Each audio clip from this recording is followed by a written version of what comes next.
responsibility and gullibility, we must tell you the views represented on this show are not necessarily those of this station or its management. This radio show contains differing points of view on current political topics, and due to the nature of its contents, it should be heard by everyone. Thank you for listening. 3, 2, 1.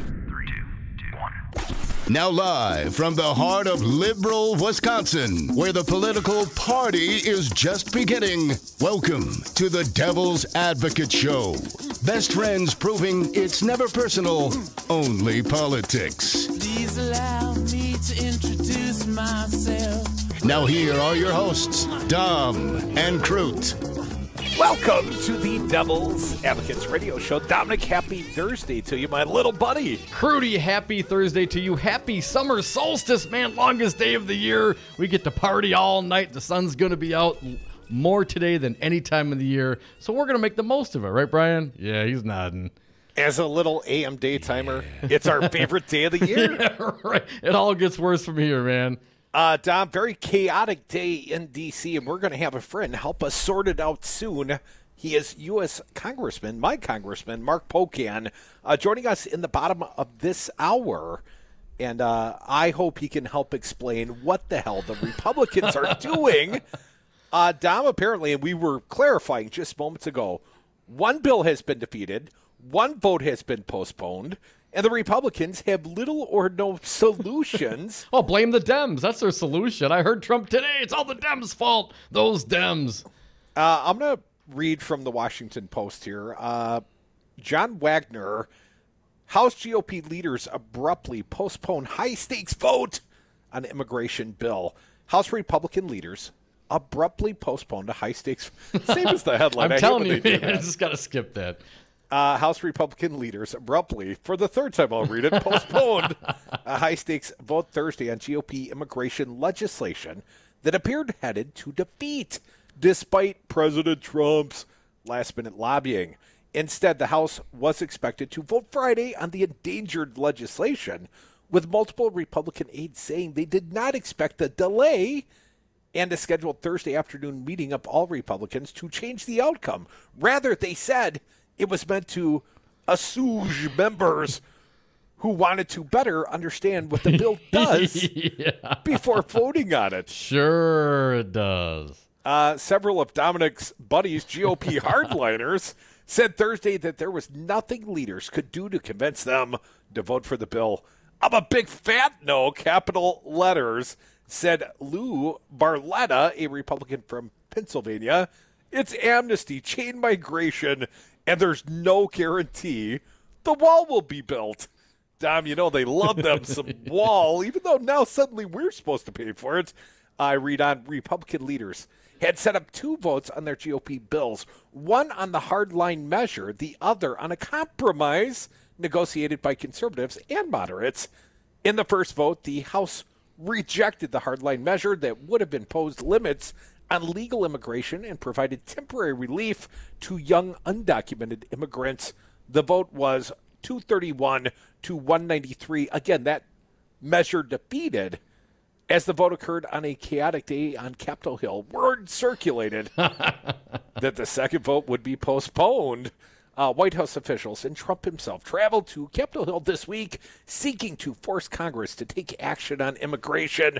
But many GOP lawmakers saw lobbying efforts as abortive and perplexing, culminating in Trump tweeting Thursday morning that the Senate would reject anything the House passed, damning House members' enthusiasm for taking a tough vote, Tom. The GOP leadership-backed bill sought to respond to a pair of brewing crisis that precipitated by Trump, his decision to separate migrant children from their parents at the southwest border, and his cancellation of a program protecting young undocumented immigrants from deportation.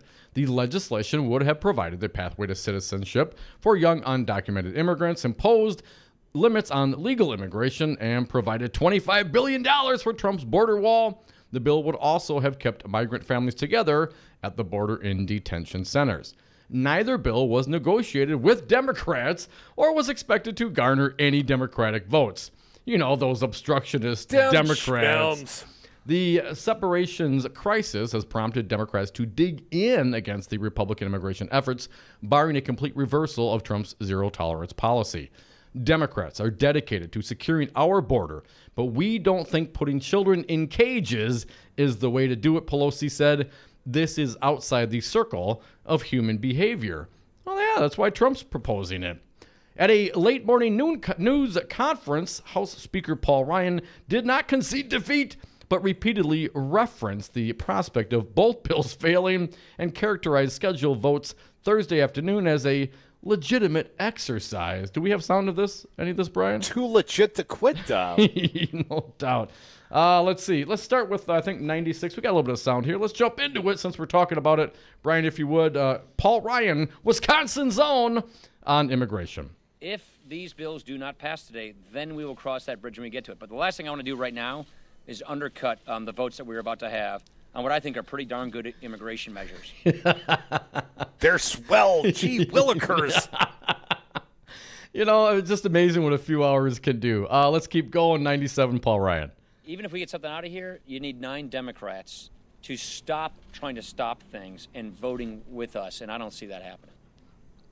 And, of course... Democrats' fault. And why do you need 9 Democrats? Honestly, why do you need 9? You have a majority of Republicans, unless you've got... He's talking about the Senate. The Senate, right? Oh, okay. Yeah, fair enough. But this is, and I keep hearing Trump say this, and now Speaker Ryan saying this, Republicans saying this, and I'm going to ask you, Crudy, because I have not heard it. Do Democrats, to your understanding, do progressives believe, generally speaking, it is a supermajority, in open borders? I would say there is a belief in broadly what could be called or described as open borders. I don't think that progressives take the same umbrage with the fact that we have immigrants entering the nation legally or illegally, quite frankly. Now, I would love to see, I'll only speak for myself, the expansion of the legal migration system. You know, if we know, I just read something on Twitter, Dom. We got more white people dying than being born in a majority of our states right now across the nation.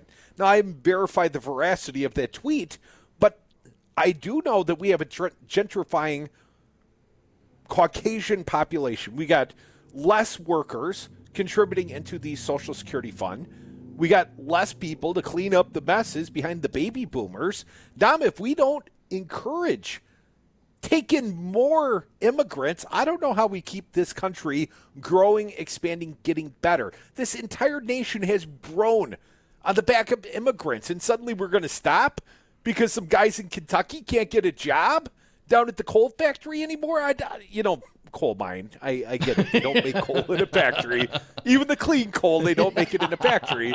But I guess my point is, I'm not sure what the upside to this policy, other than pure racism, is pure red meat for the base on behalf of Republicans and Donald Trump. Other than stirring up that racist base or the percentage that are racist and why the other Republicans go along, I do not know. I have no idea. As policy, be it progressives or Republicans or conservatives, we need more immigrants. Do the math. Brian, you want to add something on there? I just want to say, as far as open borders go, if you spell it with an A, I'm all for it. Isn't open borders like if you have people coming into your house and paying you to stay there? I'm all for it. I'm open for all people of all shapes and colors. Absolutely. Well, I guess I would say this, Crudy, and I appreciate your. You're lucky position. I'm not there to boo Gary for that joke in person. But Nancy Pelosi just said today, and I quoted the article before we started playing the Paul Ryan sound, Democrats are dedicated to securing our border. I mean, I don't think that you secure a border and have open borders. But Paul Ryan and Donald Trump, they keep... But we have open borders on the Canadian side, Dom. We have many stretches of open borders on the southern. I don't know if you noticed, we got two oceans. No, I got that. That are effectively technically open borders. Sure. But that's... So, I mean, we're not talking about... I don't think we're talking... When they say open borders, it's not there is a wall from one end to the other. It is that there is not a system that satisfies the Republicans that would somehow, keep track of and allow and know who's coming in and who's going out. That's what I think they mean by open borders, the Republicans. Perhaps progressives and Democrats have open borders. Republicans want literally a big-ass wall on the southern border. Don't take them for anything less than literal. When I talk about open come on, borders, man, that's ridiculous. I find that laughable. You're going to say that there's sure, going to be a big wall along the oceans on both sides? No, it's not. They're not talking about a wall from sea to shining sea. I don't buy that for a minute. You don't think the schmucks at the Trump rallies saying build that wall? I'm saying when Paul Ryan and Donald Trump, let's play the Paul Ryan cut and let's see if we can determine what he's saying. I think that's cut 98. I'm beginning to think that the Democrats who make this alternative argument are less interested in keeping families intact and more interested in having open borders. And the last thing we want to do is have an incentive for illegal immigration and open borders. I mean, there's no way we're not going to, based on the definition of it's an open border, if there's not a wall, we're never going to have closed borders.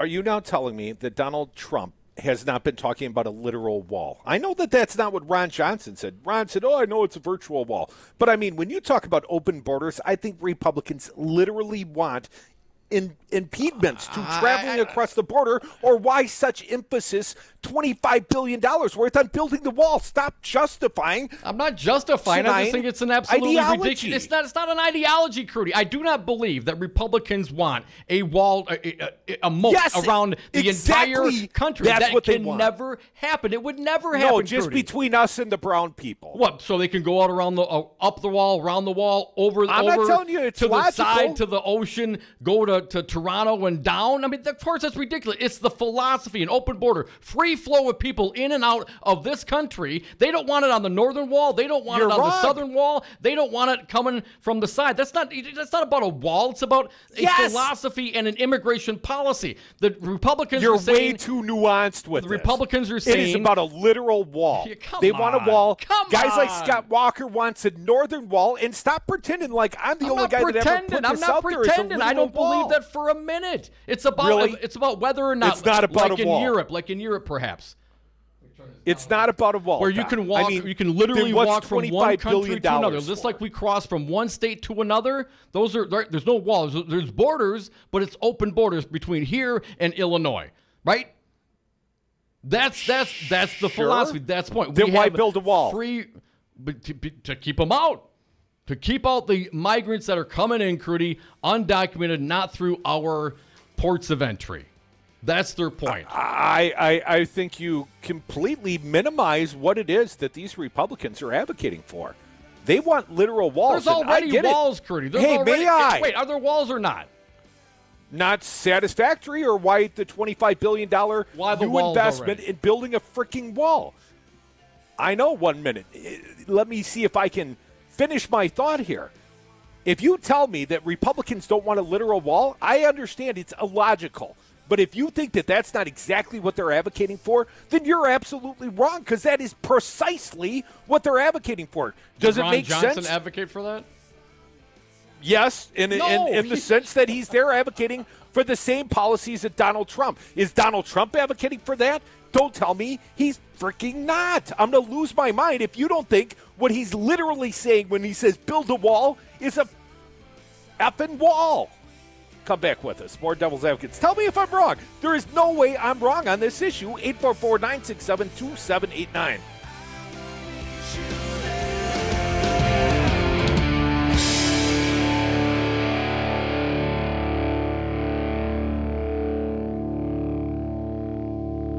People running it that didn't know what the hell they were doing. I have no idea. I have no idea. Did you ask me a question? Everybody has been outplayed. Don't even think about it. Guess what? Who are the suckers? I want to thank the President of the United States for his steadfast leadership.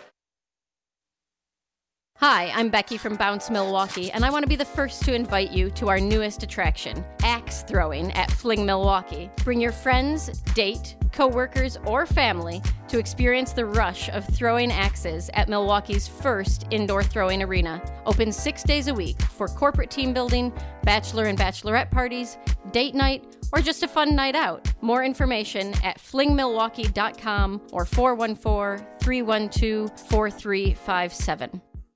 What are you waiting for? It's time to join the union. I'm Andy Buck, field representative with the Painters and Allied Trades District Council 7 of Wisconsin. You're already doing the work. You deserve to make a fair wage.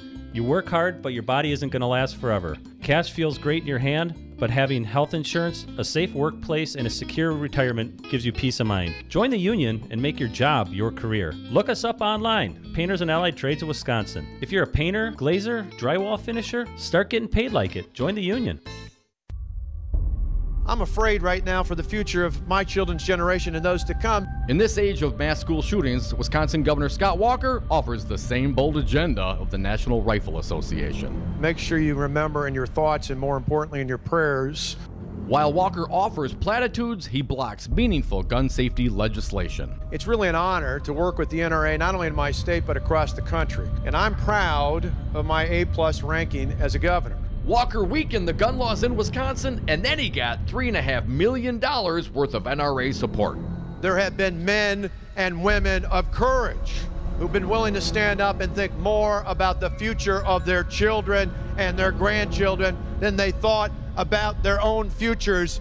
Scott Walker, you are not one of them. This message was paid for by the People for People Corporation. Donate online at p4ppc.org, p4ppc.org.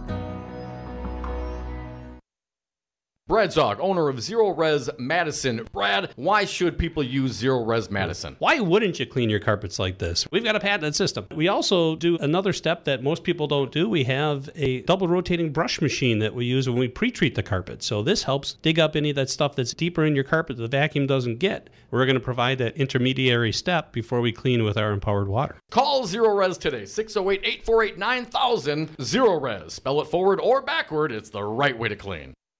Here in the Badger State, we have our own expressions. When we're looking to go on vacation, we state, well, let's go up north. Hello, this is Tom Bennett, president of Teamsters Local 200. Here in the Badger State, we also have another expression, union yes. The strength of the labor movement depends on elected officials here in Wisconsin and Washington, D.C. that support the values of working families that raise the standards for all. Give us a call at Teamsters Local 200 at 414-771-6363 or visit our website at www.teamsterslocal200.com or on Facebook at Teamsters Local 200. Be engaged.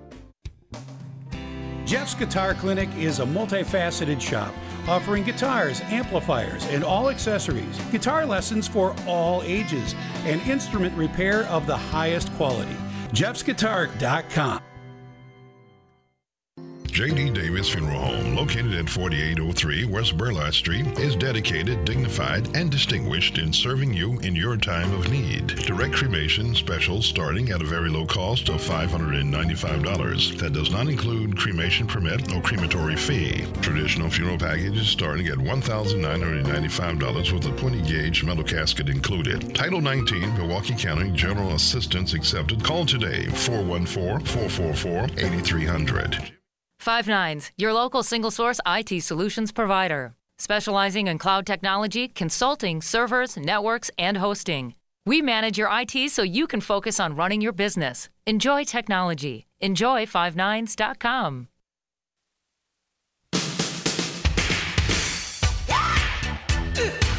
The Devil's Advocates, because freedom.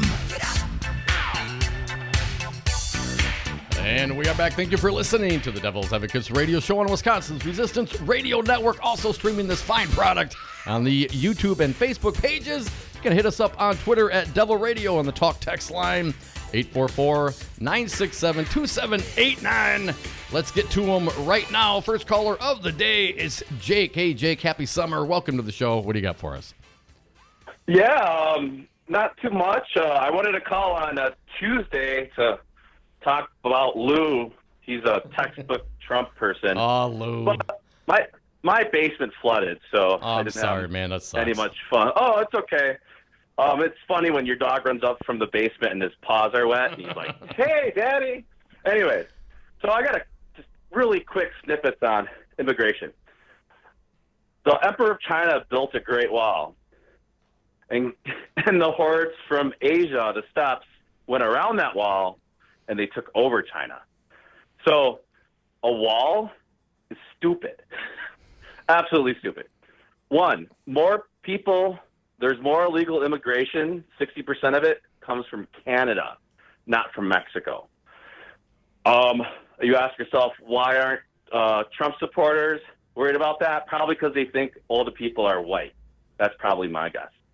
And third, you can be a Nazi or a white supremacist and not support Trump, But if you support Trump, you are a Nazi and a white supremacist. And that is the big difference between left and the right. The right. I think you got that. I think I'm going to draw a slight modification on that. You can support Trump and not be a white supremacist or a Nazi, but you cannot be a Nazi and a white supremacist and not support Trump. Oh, maybe. I don't know. I kind of look at it the other way, but I really think if someone still supports Trump now, they have the character of Trump. So it's pretty terrible. But I just think the biggest difference is racism. And when they say liberals or left want open borders, they're implying the image that the people who are illegally immigrating are just brown people, right? So liberals. They're taking our jobs. I don't think the idea is about open borders. I think it's about fair immigration, and it doesn't matter what your color is. All right. So, this whole thing has made me angry with baby jails, and and then the king of Belgium said there's a room in The Hague waiting for Trump. So these are crimes. This is abduction of children and child trafficking. Hey, Jake, we always appreciate your input. Thank you, man. We got a fine congressman joining us next, Mark Pocan. I'm going to ask him, who's right, Dom or Cruz? We'll ask him about his trip to the border very recently. We'll ask him, why no vote on a solution? I thought the Republicans had big solutions. Must be the Democratic Senate's fault. I wonder if Mark will blame it on 9 Democratic senators. Big and bold Republican agenda here. Trump. I think what's getting Trump so damn mad is he can't do what he wants. So he resorts to taking baby hostages. But Dominic, you're implying that that's not exactly what he wanted to do. It's only now with Melania and her jacket going down. Hey, man, if you scratch that guy a $25 billion check, I think he would never even gone this. This is all about getting his wall and getting his money so he can follow through on his word. You mean a literal wall? Because he doesn't want open borders? And literally, he thinks if there's a gap in the wall, we have open borders. Quote, unquote. Air quotes. Come back. More Devil's Advocates with Mark Pocan. If he dies, he dies.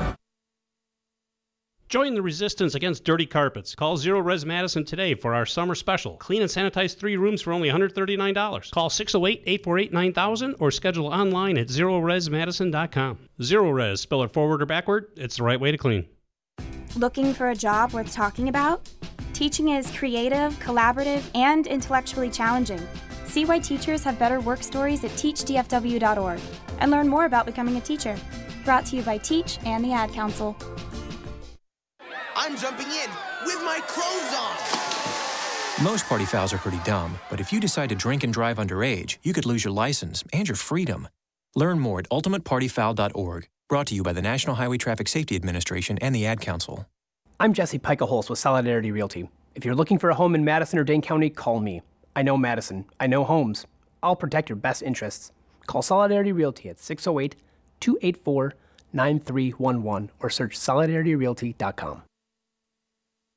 Here's how you get them. If someone invites you for a cocktail, you bring them beer. If someone invites you to dinner, you bring a casserole. That's how you make friends. That's the Wisconsin way.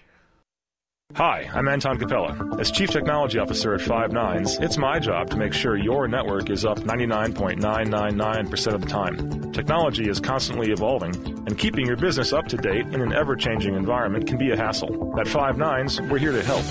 Five Nines is more than just our name. It's the level of service you can expect. Better IT gives your business a competitive advantage. Learn how Five Nines can help at fivenines.com. That's the number 5, NINES.com. Take a look under your bed. Find stuff under there? What about jobs? No? Now try your basement. There's a pair of overalls that overall you're not so into anymore. A perfectly good laptop that hasn't sat in your lap in months. And even more stuff, but still no jobs? Well, you really have both. See, stuff is defined as household articles considered as a group.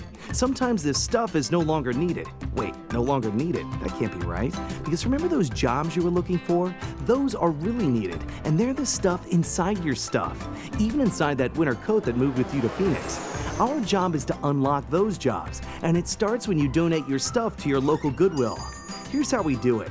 When you donate to Goodwill, we sell your stuff to provide job training for people right here in your community. So just by teaming up with Goodwill, you help create jobs. And isn't that worth parting with the leftover keytar from your 80s cover band? Goodwill. Donate stuff, create jobs. Find your nearest donation center at goodwill.org. A message from Goodwill and the Ad Council. Josh Call, the candidate for Wisconsin Attorney General. Do you think voter ID had a suppressive effect, not on 100 voters, but on thousands of voters and perhaps tipped the election to Donald Trump? This is an issue that came up at our trial. And first of all, I should thank you guys because we actually introduced into evidence the recording of you interviewing Dale Schultz, who was talking about the passage of the voter ID law. That was one of our pieces of evidence. I would have gotten away with it too if it wasn't for those meddling devil's advocates.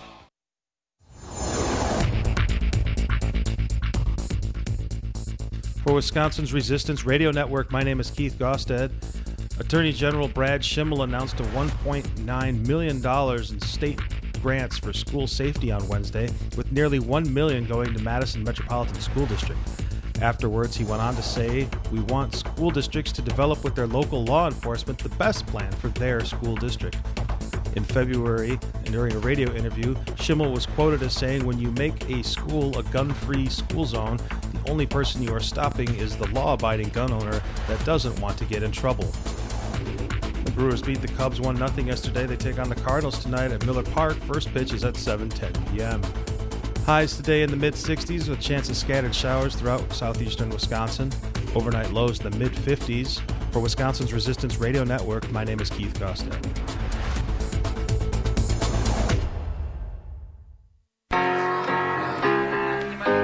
I don't know if you know the devil's advocates, but they are kind of a big deal.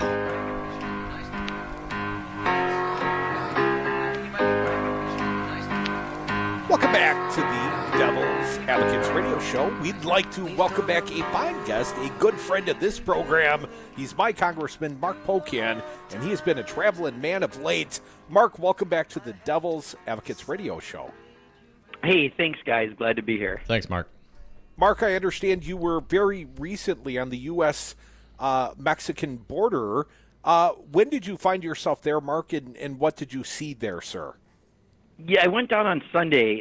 Senator Jeff Merkley invited some folks from the Progressive Caucus and a couple of folks in Texas to join him.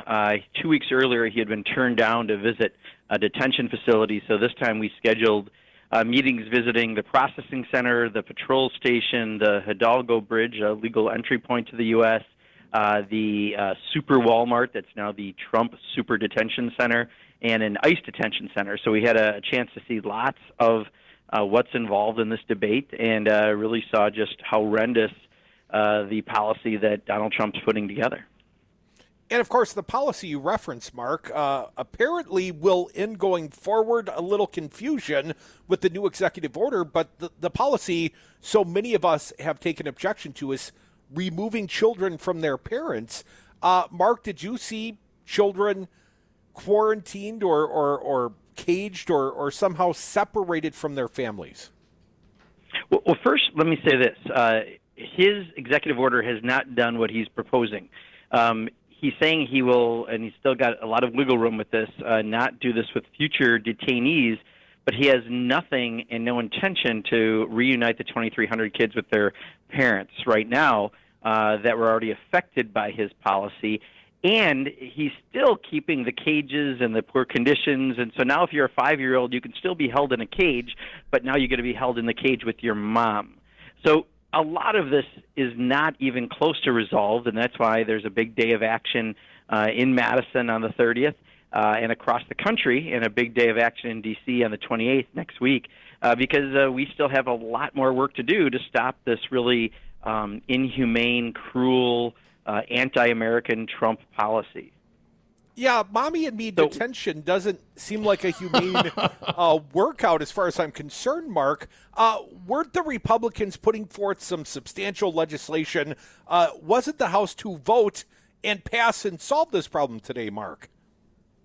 Yeah, they postponed it till tomorrow. I think they're still trying to browbeat their members. It's a compromise. Apparently, a compromise is a compromise when it's among, his left right finger, his left second finger, and his left third finger, right? I mean, it's a compromise among his caucus, but not all of his caucus is on board. So I don't quite know how that's a compromise. But Paul Ryan these days has been very interesting now that he's been implanted with Donald Trump's spine, apparently. So.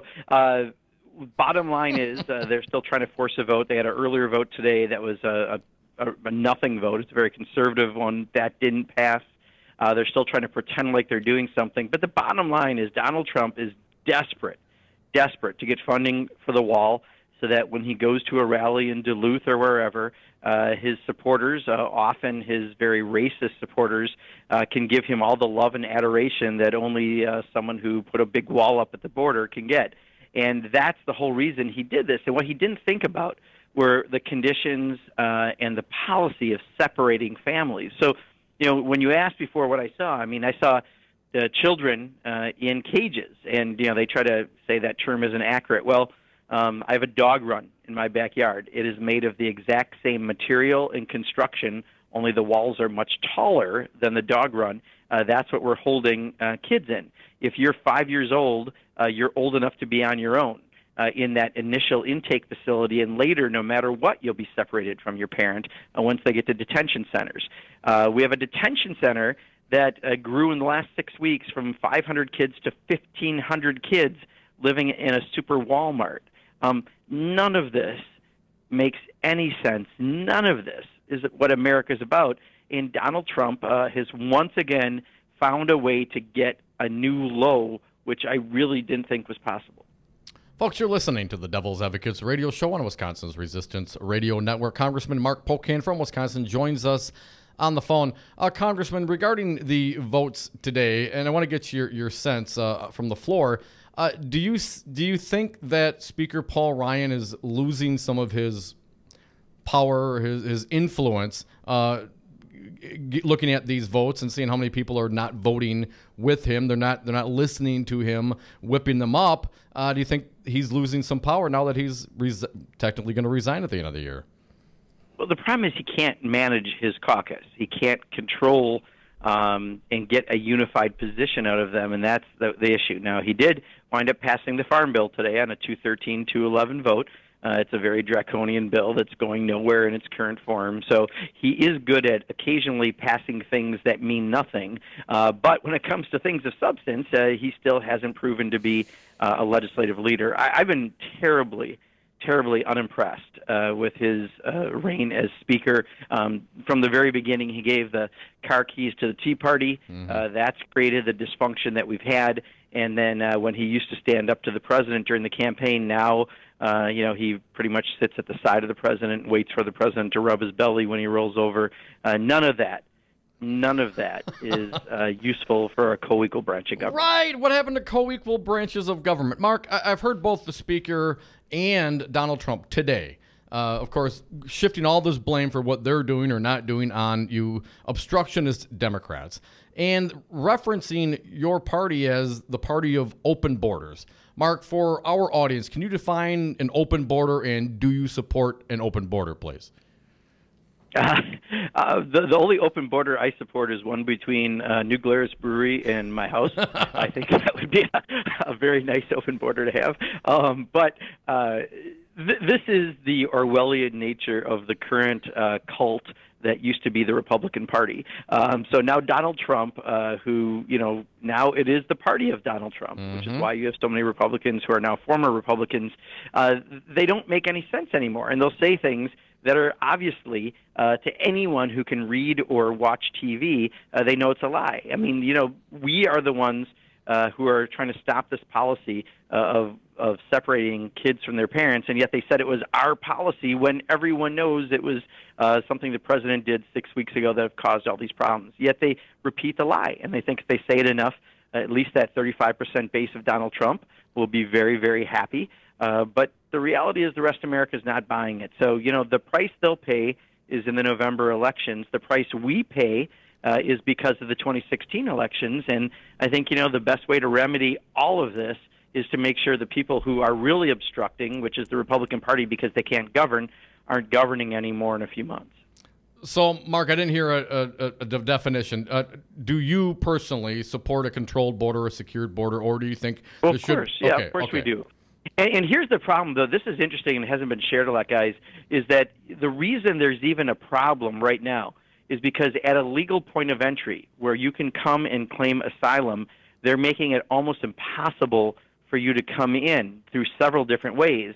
So your options are two. One, you go back into Mexico, where very likely you could be kidnapped by a cartel and then extorting family members in the U.S. that you might have been coming to. Or two, because you don't like the idea of being kidnapped, you cross at a river or some other point of entry, and then you've come in illegally, and then you're arrested. That's why we have a problem. So the whole idea of allowing people in who may be facing persecution or violence, we're not doing as a country anymore because Donald Trump wants to use kids as pawns to get money for a border because he can't even convince his Republican Congress to do so.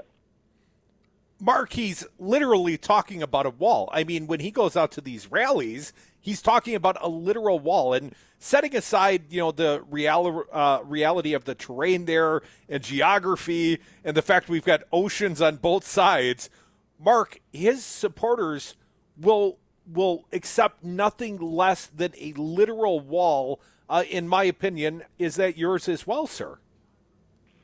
Yes, but what the wall really is a symbol of racism, right? It's saying, we're not saying put up a wall where Norwegians might somehow come into here or Canadians are going to come in. We're saying, hey, those people with darker color skin, we don't want here, and therefore we're going to put a wall up along that border. So at the end of the day, this is nothing more than a way to be racist without saying, I don't want them people, I don't want those people coming, but that's exactly what this is about. So, bottom line is I think we just have to be more blunt about it. And I think, again, the people are so far ahead. People get this. We did a Facebook Live town hall. I mean, when I get the questions, when you talk to people, they see how deplorable this situation is and that this is anti-American policy. This is not what American values are about. And I think at the end of the day, there's a price to be paid by what they're doing. But this is a consequence of, unfortunately, the 2016 elections, and I hope that people will remember this for a long time. Unless they're active in democracy, others will be. People who think you need a wall to keep some people out will vote. The question is, will you? Mark, my understanding, supermajority, like 67% of Americans oppose this policy, certainly, but a majority of Republicans are supportive of taking kids, literally taking kids away from their parents as a deterrent, because it's law and order, Mark, whatever the case may be. Mark, it makes me a little bit sad to think that this majority of the minority that somehow has ascended to power is setting policy for the rest of us. I mean, Mark, our name internationally right about now has got to be mud. And that's one of the big problems. I mean, when we're busy picking fights with Justin Trudeau, but then slapping the back and complimenting Kim Jong-un, you're starting to see some problems, right? When we prefer dictators in Russia and Turkey and other countries rather than the allies that we've had for decades and decades, there's something wrong. And so often it seems like Donald Trump is doing this because these are places where he can expand his business enterprise and he and his family can make more money, and that's why the Republicans allowing him to do this are making their party a cult rather than a political party based on values. Mark, I know we're running out of time here, but I just want to get your thought on one other thing. Our foreign policy as a country as it pertains to South America, certainly we've been involved historically. You can see CIA, you can do searches, you can see how we've influenced and, tried to have our will imposed upon the governments of South America. But that's a lot of historical stuff going 50s, 60s, and 70s. I haven't heard a whole lot recently about what our involvement is, what our policy is. Mark, are you comfortable with whatever efforts may be occurring in South America in our name as a nation? Well, so, Dom, two things. One, you bring up a point. We still do some less active influencing, and we just had Danny Glover the actor and activist, meet with the Progressive Caucus today, and he was talking specifically about the situation in Brazil and in some other countries where there still is some U.S. involvement that's probably not in the best interest of democracies in those countries, and I think that does concern me. But the bottom line is, if you want to do something cheaper than house a kid for $775 a night, which is what this current process is doing, you can put some money into helping Honduras and El Salvador and Guatemala make the streets safer so that people don't have to flee because of violence in those countries. And it wouldn't take very much. It would take a fraction of what we're spending to be punitive and to hurt our image around the world. So, I would much rather see us not try to influence the political elections in countries, but help give them some resources so that they can shape a country that's less violent, that people don't have to flee from. Our friend Congressman Mark Pocan. Mark, always appreciate when you make some time for us. Thank you so much, sir. Hey, thanks, guys. Again, appreciate it. Yeah, thank you, Mark. Folks, we are the Devil's Advocates. Always love hearing from friends like you on the phones. 844-967-2789. Going to talk immigration, Trump, Melania's coat. I don't know if you heard about her coat, Tom. Something of an odd fashion choice. Almost insulting. Callous, one might say, the First Lady as she made this super secret clandestine trip. The only Trump family member, my understanding, who's actually gone down to the border to visit refugee children. We are the Devil's Advocates, and she had to be completely callous in her efforts, Tom. She don't care. I don't believe that she's woke. We are the Devil's Advocates. We'll wake you up. Come back with us. Call us on the phones, 844-967-2789.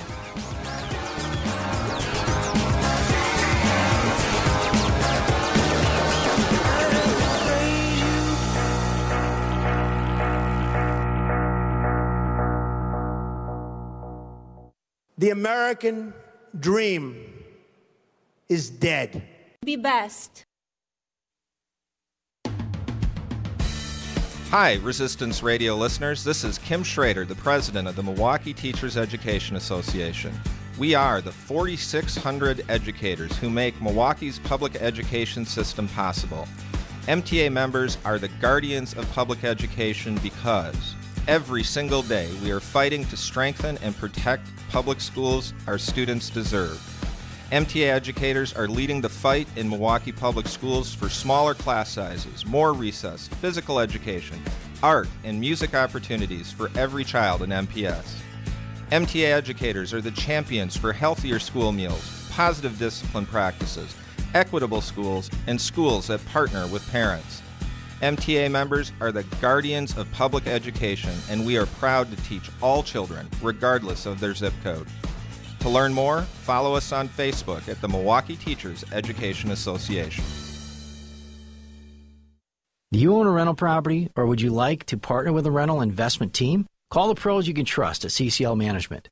Rental expertise second to none, a general contractor on staff to direct repairs and improvements, and real estate brokerage services tailored to the small investor.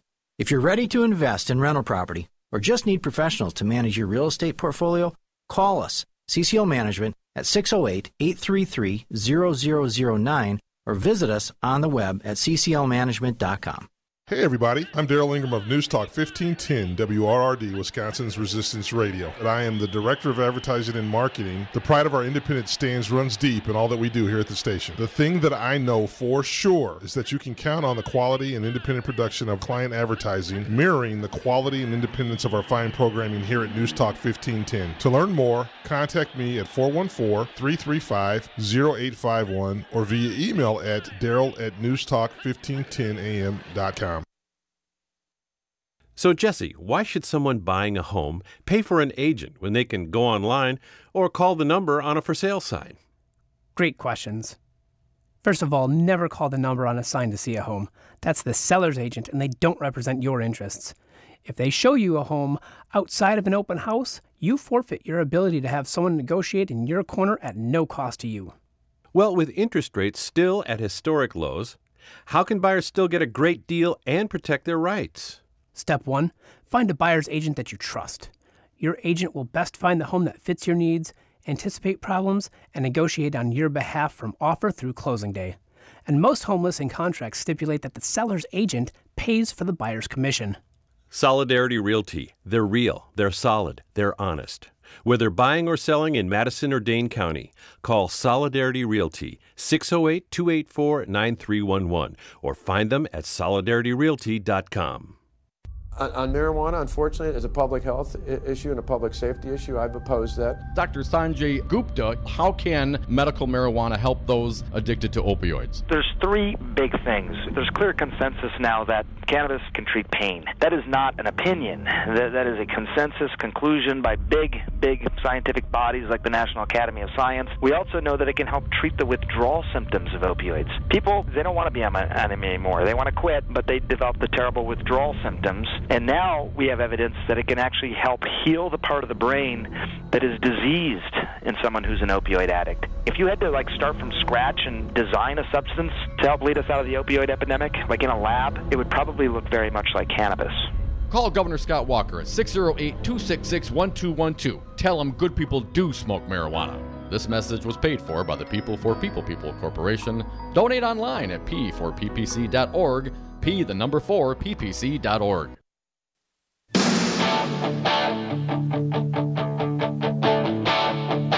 60% of the time, they're right every time. Dom and Krutz are the Devil's Advocates. Played it till my fingers bled. Was a summer of 16. And we are back. Thank you for listening to the Devil's Advocates radio show on Wisconsin's Resistance Radio Network, streaming live on the YouTube and Facebook pages. You can hit us up on Twitter at Devil Radio. Phone lines always open for our audience, 844-967-2789. Dominic, I usually don't give fashion commentary on this show. Really? Why not? Unless it's something you're wearing. Yeah. What do you think about baseball caps, Crudy? I love them. Especially Badger caps. But, you got to be careful wearing a red ball cap around in this world. You might get mistaken for a Trumpster. Right. Dominic, Melania Trump today wore a coat. She apparently was getting on an airplane, heading down a little clandestine trip to go see some refugee kids. And on the back of her jacket, and she bought it this way, this was not something she created, to the best of my knowledge. She didn't bedazzle it herself? No. It was a $39 jacket. You can buy these online. And on the back, it's like a green army coat and in white writing, all caps, because she is a Trump. I really don't care. Do you? ? Be best. Letter U. I really don't care. Do you? Now, she did not wear that very same jacket when she disembarked from the airplane, and I have already seen her give comment, no hidden message here. So this was just... No hidden message? I mean, it's right out there to see. There's no hidden message. I don't really... let me make sure I quote it accurately. All right. I really don't care. Do you? Yes, I do. I mean, why not anarchy in the UK? How about F the police? I mean, what? But F Trump. Does that make sense? 844-967-2789. Now, as I said, I don't normally give fashion commentary, but as far as I'm concerned, that's a thumbs down. It looks good on you, though. 844-967-2789. Pete from Milwaukee, you're up. Thanks for calling, man. What do you got? Hey, Pete. Okay. The artificially low wages have really come back to bite Republicans in the you-know-what, because if people, like when I was growing up, I could afford, my wife and I could afford to have children and, send them to college and everything, but today, in today's world, people can't just have kids. They have to really think ahead and try to really get their finances straightened out, because a lot of people are trying to, work around these low wages. And I think this is really hurting our population growth. I don't know. What do you guys think? Well, I think when you can't make the bills, when you need 3 minimum wage jobs to afford a 2-bedroom apartment, 3 full-time jobs to afford housing. Well, Pete, how do you think about expanding the family? There's not enough time for conjugal visits at that point. You know what I'm saying? If your entire effort in life has to be utilized to solve financial problems. It is an entirely inefficient way to go through life, but if you don't have the money to pay the bills, you waste a lot of time chasing money, trying to, duct tape, bowling wire, and bubble gum your way through life. And right. I don't know. I think it creates this sense of depression. We're going to talk about suicide very shortly with Senator Patty Schachner. She is from the 10th Senate District, great state of Wisconsin. She's the one that won special election, the beginning of the blue wave, if you will, in January, Dom. But her day job is she's the medical examiner up there. And she's going to talk about the issue of suicide. I was having this conversation earlier today, literally when this press release hit my inbox, and we booked her right away. But I would say economic inequality, the fact that you can't make 3 full-time jobs work in most people's lives. You can't work no matter how hard of a worker you are. It's impossible to do. And at some point, you despair, and you take opioids, and then you go vote for Trump. And because Trump's it's everybody else's fault, right? Trump's going to solve the problem. I don't know if you've seen the new Time magazine cover. I encourage you.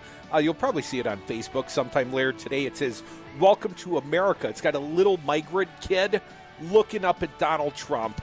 I think it is. I give that one a thumbs up. Come back with us. State Senator Patty Schachner from Wisconsin's 10th. She's a medical examiner. We're going to talk about suicide. I don't know if this sends a message. It doesn't make any difference if it does or not. Be best. Oh, it looks good on you, though. Bark and Scratch Outpost. Free local same-day delivery. That's right, free local same-day delivery from Origin, Stella, and Chewy's. Order all your favorite products online at MilwaukeePetFood.com. At Bark and Scratch Outpost, we think outside the bag. Come on down, you will see. We do it naturally. MilwaukeePetFood.com. Bark and Scratch Outpost.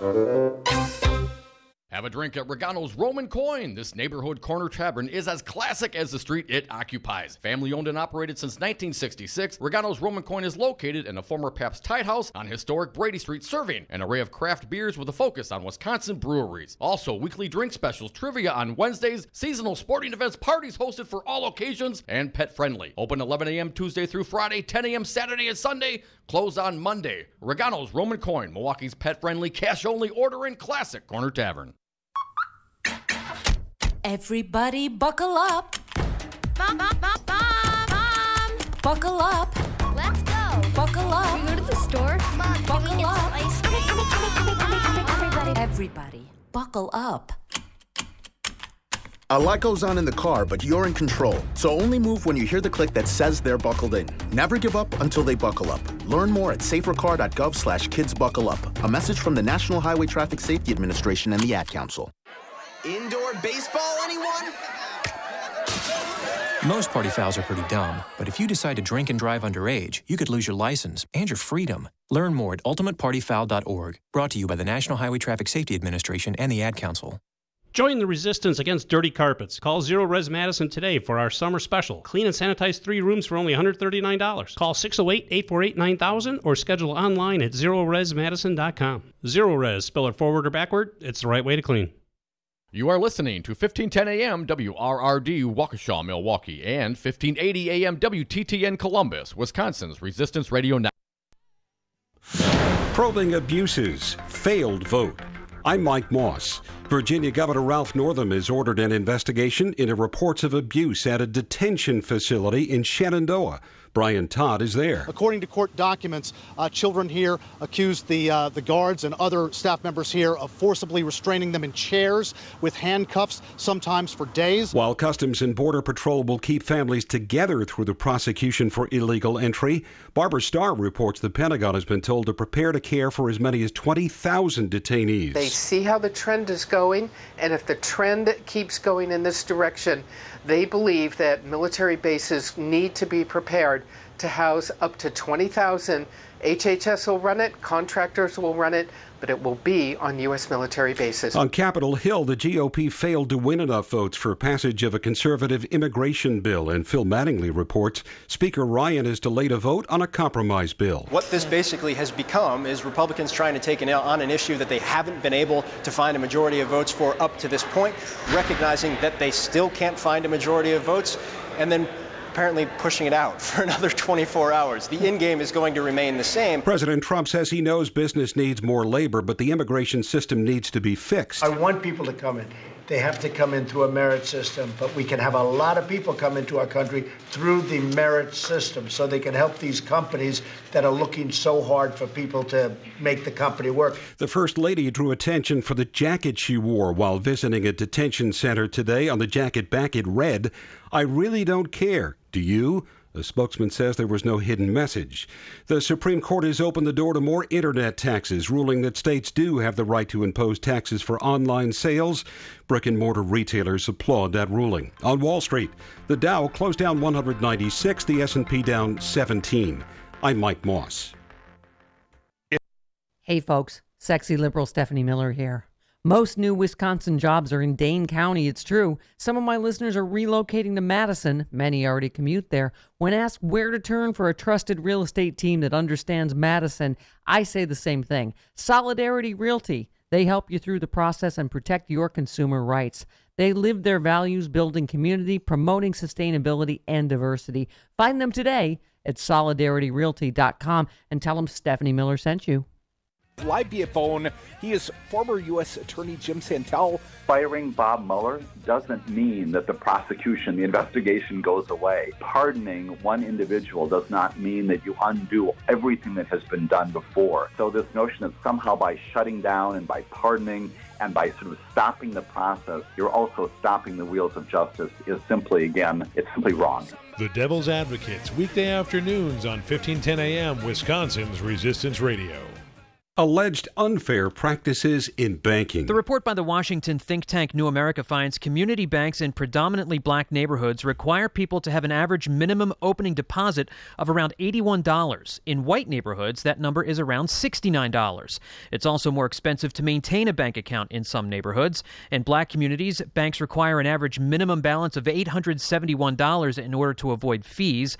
That number is $749 in Latino neighborhoods and $626 in white neighborhoods. The report said this is important because higher charges and higher minimum balance requirements mean more money is tied up in those checking accounts and is unavailable for people to use. I'm John Stolnis. Many areas have seen torrential rain. The mayor of Mission, Texas, says officials have performed more than 200 water rescues after flooding and heavy rainfall there. Those rescues have been taking place all day long. I'm Mike Moss. Join the resistance against dirty carpets. Call Zero Res Madison today for our summer special. Clean and sanitize 3 rooms for only $139. Call 608-848-9000 or schedule online at zeroresmadison.com. Zero Res, spell it forward or backward, it's the right way to clean. Driving means freedom, exploration, fun, pride, flexibility, protection, friendship, independence. Distracted driving means danger, recklessness, irresponsible, chaos, police, devastation, injury, tears, death. Safe driving means staying alert and staying alive. Visit StopTextStopWrecks.org, a message brought to you by the National Highway Traffic Safety Administration, Project Yellow Light, Noise, and the Ad Council. 5 your local single-source IT solutions provider, specializing in cloud technology, consulting, servers, networks, and hosting. We manage your IT so you can focus on running your business. Enjoy technology. Enjoy 59s.com. For Wisconsin's Resistance Radio Network, my name is Keith Gostad.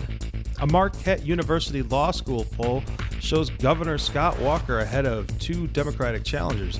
In a survey of 800 people with a choice between either Walker or State Superintendent Tony Evers or Walker versus Kelda Royce, Walker won against both candidates 48 to 44% and 48 to 40% respectively. Of the 800 surveyed, 47 identified as Republicans and 44% identified as Democrats. The Milwaukee Bucks general manager John Horst said he supports rookie Sterling Brown 100%. Brown filed a lawsuit Tuesday against the city of Milwaukee and police over his arrest in January, where he was tackled and tasered for parking across 2 handicap spots at 2 in the morning. For Wisconsin's Resistance Radio Network, my name is Keith Gostin.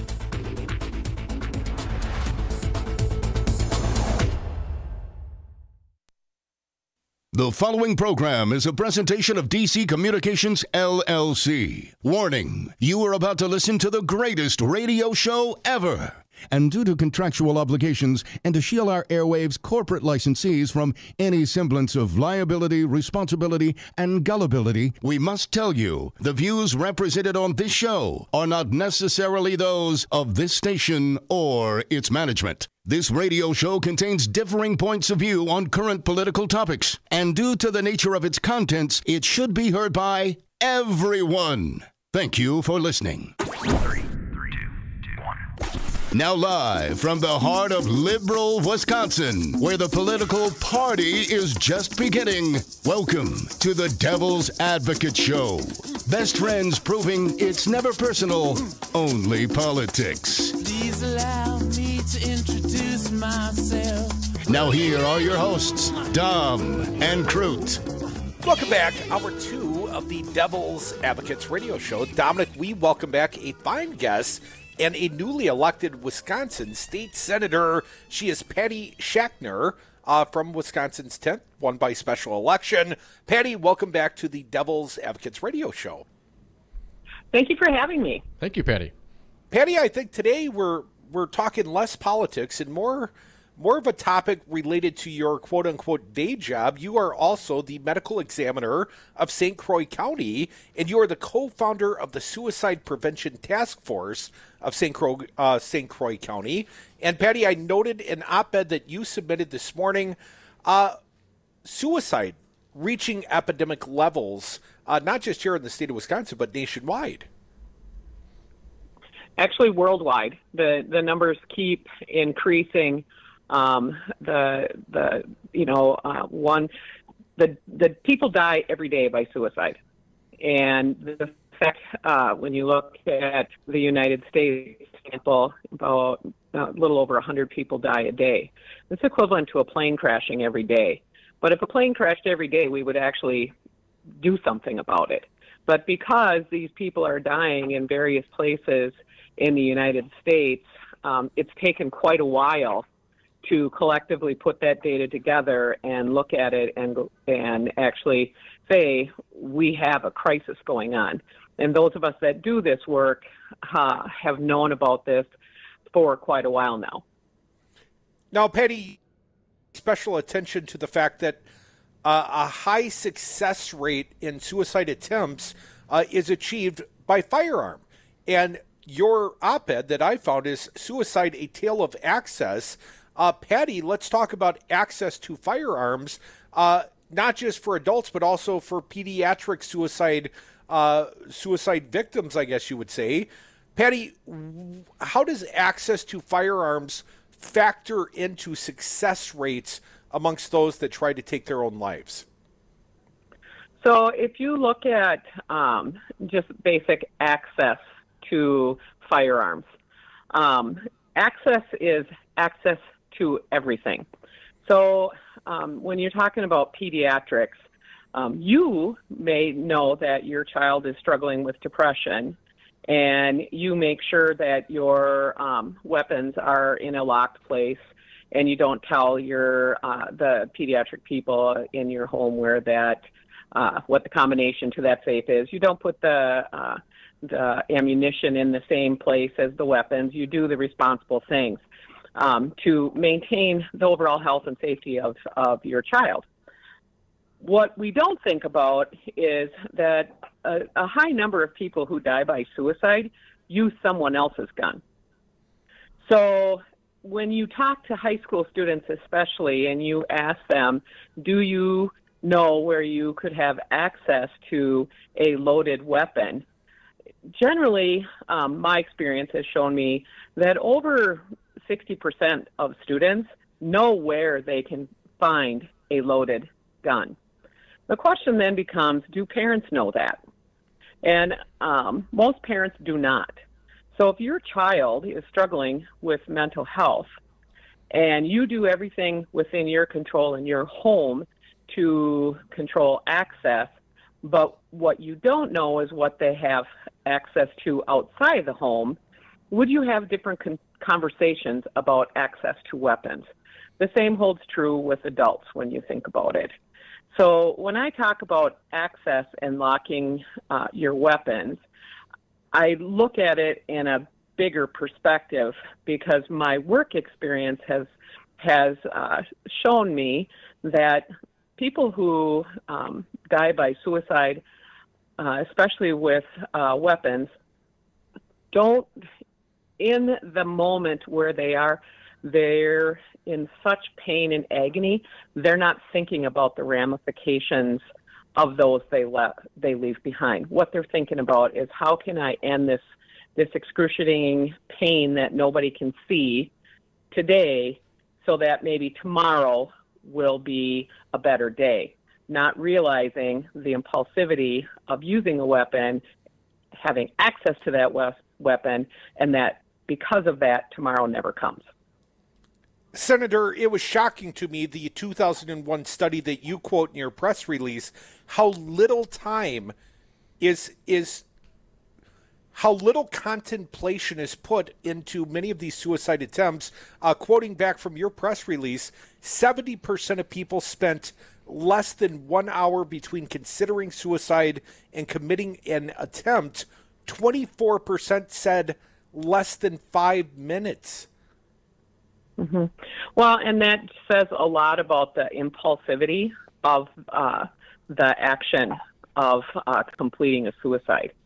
When you think about it, if you've never been in that position of having such excruciating internal mental pain, that is all you want to get rid of, is that pain that you're feeling that nobody can see, one could then understand why it's such an impulsive act.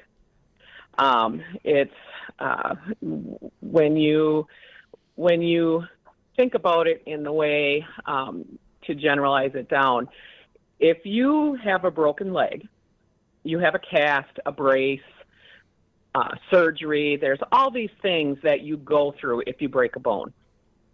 But if you have a broken core, nobody can see that. So even the people who love you the most don't really see the pain that you're in, and that pain is excruciating. So it's hard for those of us that have never experienced that to understand what that person is going through. And at that moment, what they need is to know that we care about them, we want them here, we want to get them the help they need the help that they need.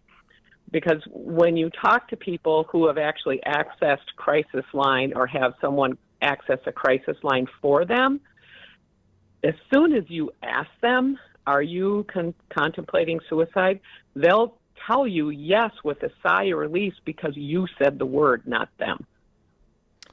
And what they're trying to do is fix what we can't see. And if we don't understand it, in their mind, it's kind of like the conversation of I think, they think, I think. And that's what that person is going through. They think that this is what I think, but really what I think is I just want you to get the help you need. And so then we can start living a normal life again. Folks, you're listening to the Devil's Advocates radio show on Wisconsin's Resistance Radio. State Senator Patty Schachtner joins us talking suicide. Patty, I want to stay on the mental part of the mental pain and agony and what we can do here in the state of Wisconsin. Your press release states that 46 of 72 counties contain federally designated mental health professional shortages. There's shortages in 46 of 72 counties. Why is that? Well, doing the work in mental health is really a thankless job. mental health has such a stigma on it that people working, when you work when you work continuously and are continuously exposed to people who are struggling with mental health issues, and it's not unusual to think about vicarious trauma and cumulative trauma and stress in the workplace. And as that continues to build, and then you go home and you tell your kids or tell your neighbors or tell kids in high school, don't do this work. It's a thankless job. And here's why. People aren't lining up to do this work.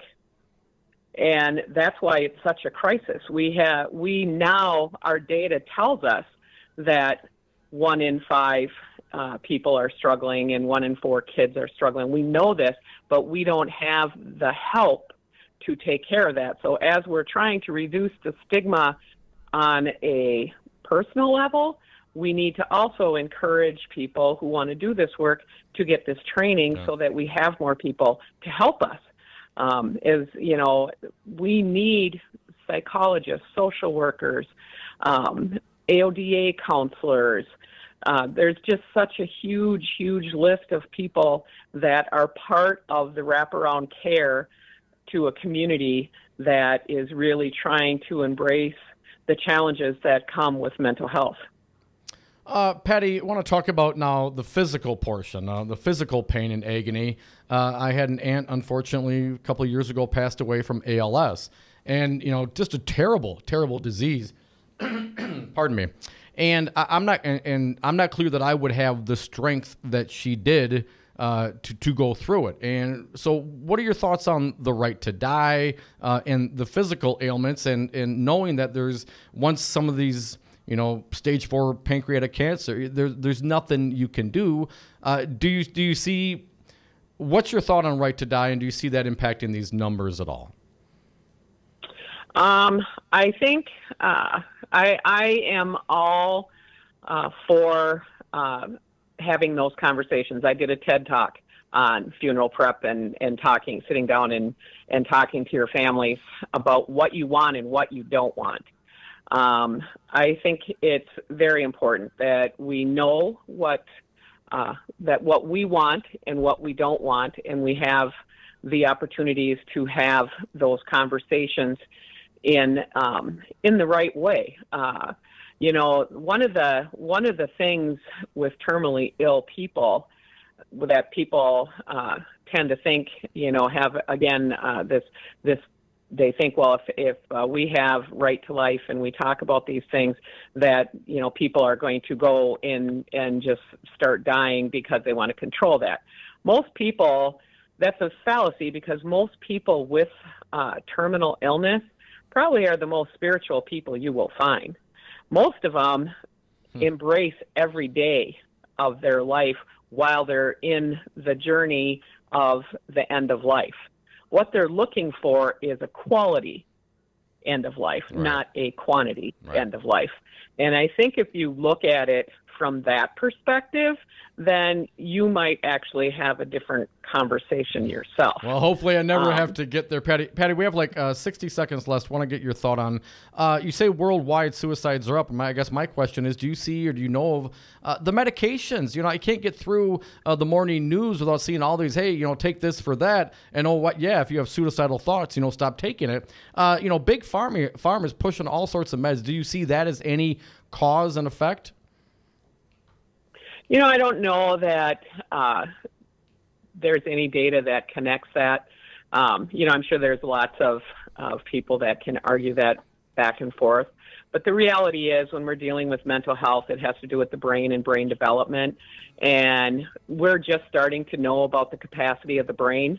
And the brain for males is not fully developed until between 27 and 30, and for females, it's between 23 and 25.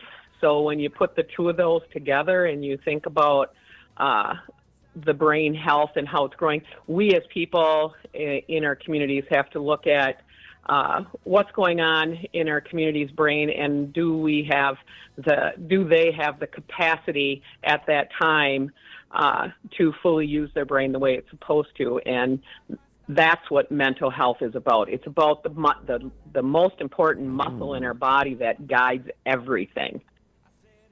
Senator, quickly, is there anywhere people can call if they're struggling and want some help? The National Hotline, and I don't have the number right off the tip of my Senator tongue, Schachtner, we'll look it up for you. We thank you so much for joining us here today on the Devil's Advocates. We'll come right back after this short break. If you haven't got your health, you haven't got anything.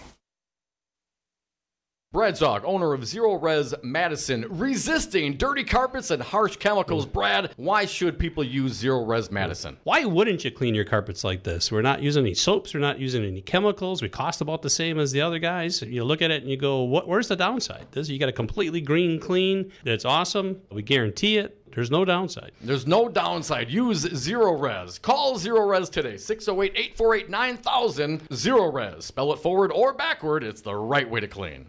Here at Bounce Milwaukee, we not only want families and friends to build connections, we also want to grow those connections in our community. That's why every Wednesday night from 5 to 8 p.m., we host Refuel the Resistance. It's a great chance to have a drink in our arcade bar, try something from our fantastic restaurant, connect with progressive activists, and support local organizations. For more information about Bounce Milwaukee's Refuel the Resistance, visit us at bouncemilwaukee.com or call 414-312-4357.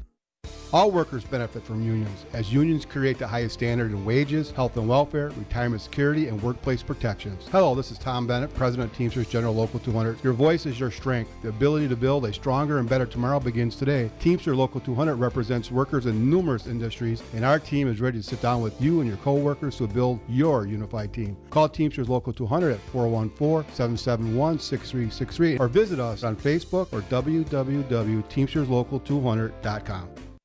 The Resistance is live 7 days a week here on 1510 AM WRRD, Wisconsin's Resistance Radio. Tune in Saturdays for Busted Pencils, fully leaded education talk with Dr. Tim Slecker, 11 a.m. to noon. Then it's the voice of the voiceless, champion of the working class. Earl Ingram's Saturday show is live from 12 to 3 p.m. Then Right Meets Left with the Joel and Joe Costa Show, Republican State Rep Joel Clayfish, and Democratic State Rep Joe Costa Zamaripa go toe-to-toe from 3 to 4. Always streaming at newstalk1510am.com, Wisconsin's Resistance Radio. Have you outgrown your house? Are you sick of apartment living? Not ready to buy but know you need to move? Hi folks, this is Tom Hartman for CCL Management in Middleton. You should consider moving up to one of the finer rental homes CCL Management represents. Unique houses and condos, always clean, most are pet friendly. Visit cclmanagement.com today to find your new home. CCL Management, Dane County's premier leasing and property management company. Call CCL Management at 833-0009. That's 833-0009 or visit cclmanagement.com today. Hi, I'm Anton Capella, Chief Technology Officer at Five Nines. Five Nines is more than just our name. It's the level of service you can expect. We provide 99.999% uptime. That's the highest availability performance you can get.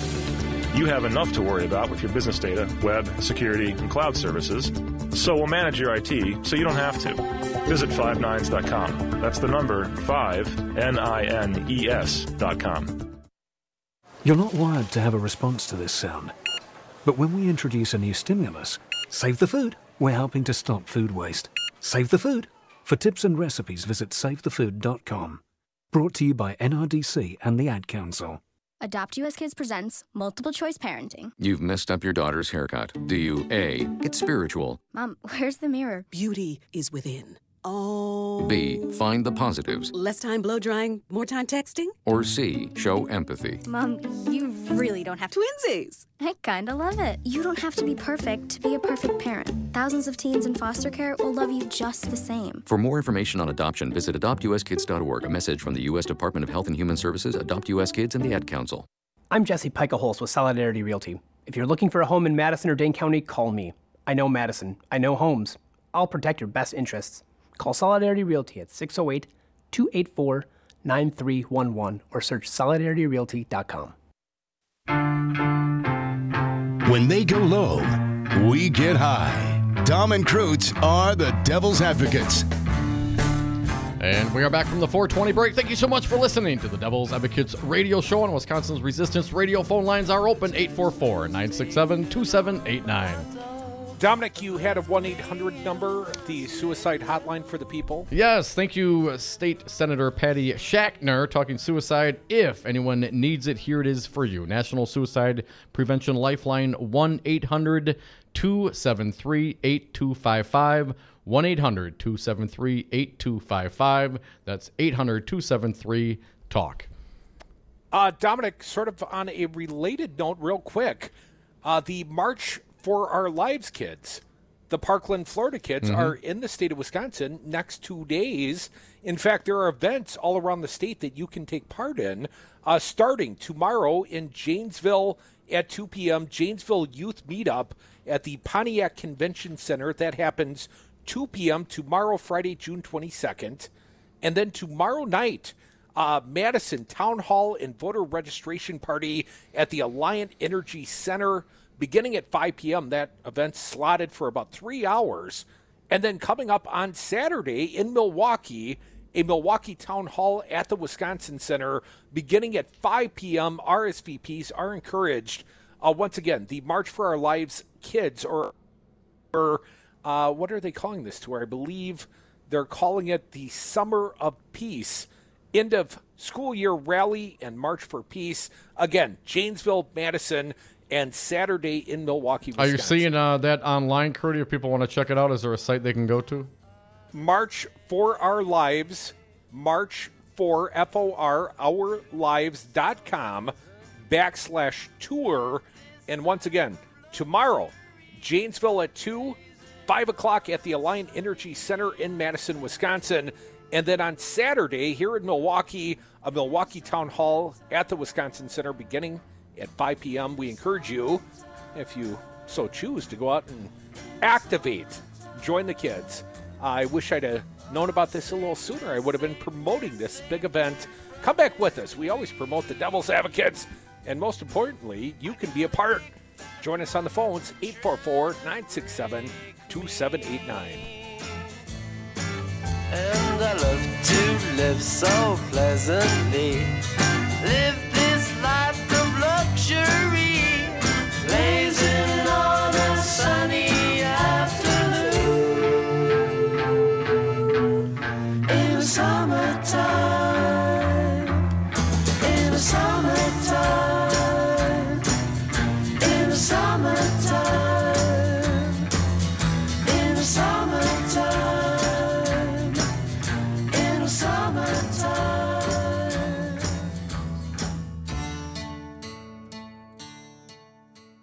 I really believe I'd run in there even if I didn't have a weapon. Ooh, you know, I'm going to hit the pause button right there. Join the resistance against dirty carpets. Call Zero Res Madison today for our summer special. Clean and sanitize 3 rooms for only $139. Call 608-848-9000 or schedule online at zeroresmadison.com. Zero Res, spell it forward or backward, it's the right way to clean. 180 over 111, and I had a stroke. I couldn't speak or walk. This is high blood pressure. Get back on your plan. Go to loweryourhbp.org. Brought to you by the American Stroke Association, American Medical Association, and the Ad Council. Donna from Louisiana. The storm just hit, and we went from donating to the food bank to needing it. Hunger is a story we can end. End it at feedingamerica.org. Brought to you by Feeding America and the Ad Council. I'm Jesse Pica-Holz with Solidarity Realty. If you're looking for a home in Madison or Dane County, call me. I know Madison. I know homes. I'll protect your best interests. Call Solidarity Realty at 608-284-9311 or search solidarityrealty.com. You are listening to 1510 AM WRRD Waukesha, Milwaukee, and 1580 AM WTTN Columbus, Wisconsin's Resistance Radio Network. Wisconsin's doing terribly. The roads are a disaster because they don't have any money to rebuild them. They're borrowing money like crazy. They projected a $1 billion surplus, and it turns out to be a deficit of $2.2 billion. The schools are a disaster. The hospitals and education is a disaster. And when I see Scott Walker with his little motorcycle and puts his helmet on and he gets off and he makes a speech. But, he's always riding like, he gets off a bike like he's a big tough guy. Okay, or a little tough guy. Their lobbyists, their special interests, and their donors will start calling. They gave you $1 million to your campaign, and this one gave you $5 million, and this one, you have to do it. You know what he's going to say? Okay, I'll do it. Mr. Trump, you're using the talking points of the Democrats, and as we all know, that failed facts. This message was paid for by the People for People Corporation. Donate online at p4ppc.org, p4ppc.org. Tweens have mastered the art of tuning out. Jen, there's a spider in the car. We're turning your room into a home gym. See? Nothing. But some messages need to get through, like making sure they're buckled up the whole ride, every time. Do whatever it takes to make your child listen. Jen, I friended your boyfriend. Wait, what? Buckle up, sweetie. Never give up until they buckle up. Learn more at safercar.gov/kidsbuckleup. A message from the National Highway Traffic Safety Administration and the Ad Council.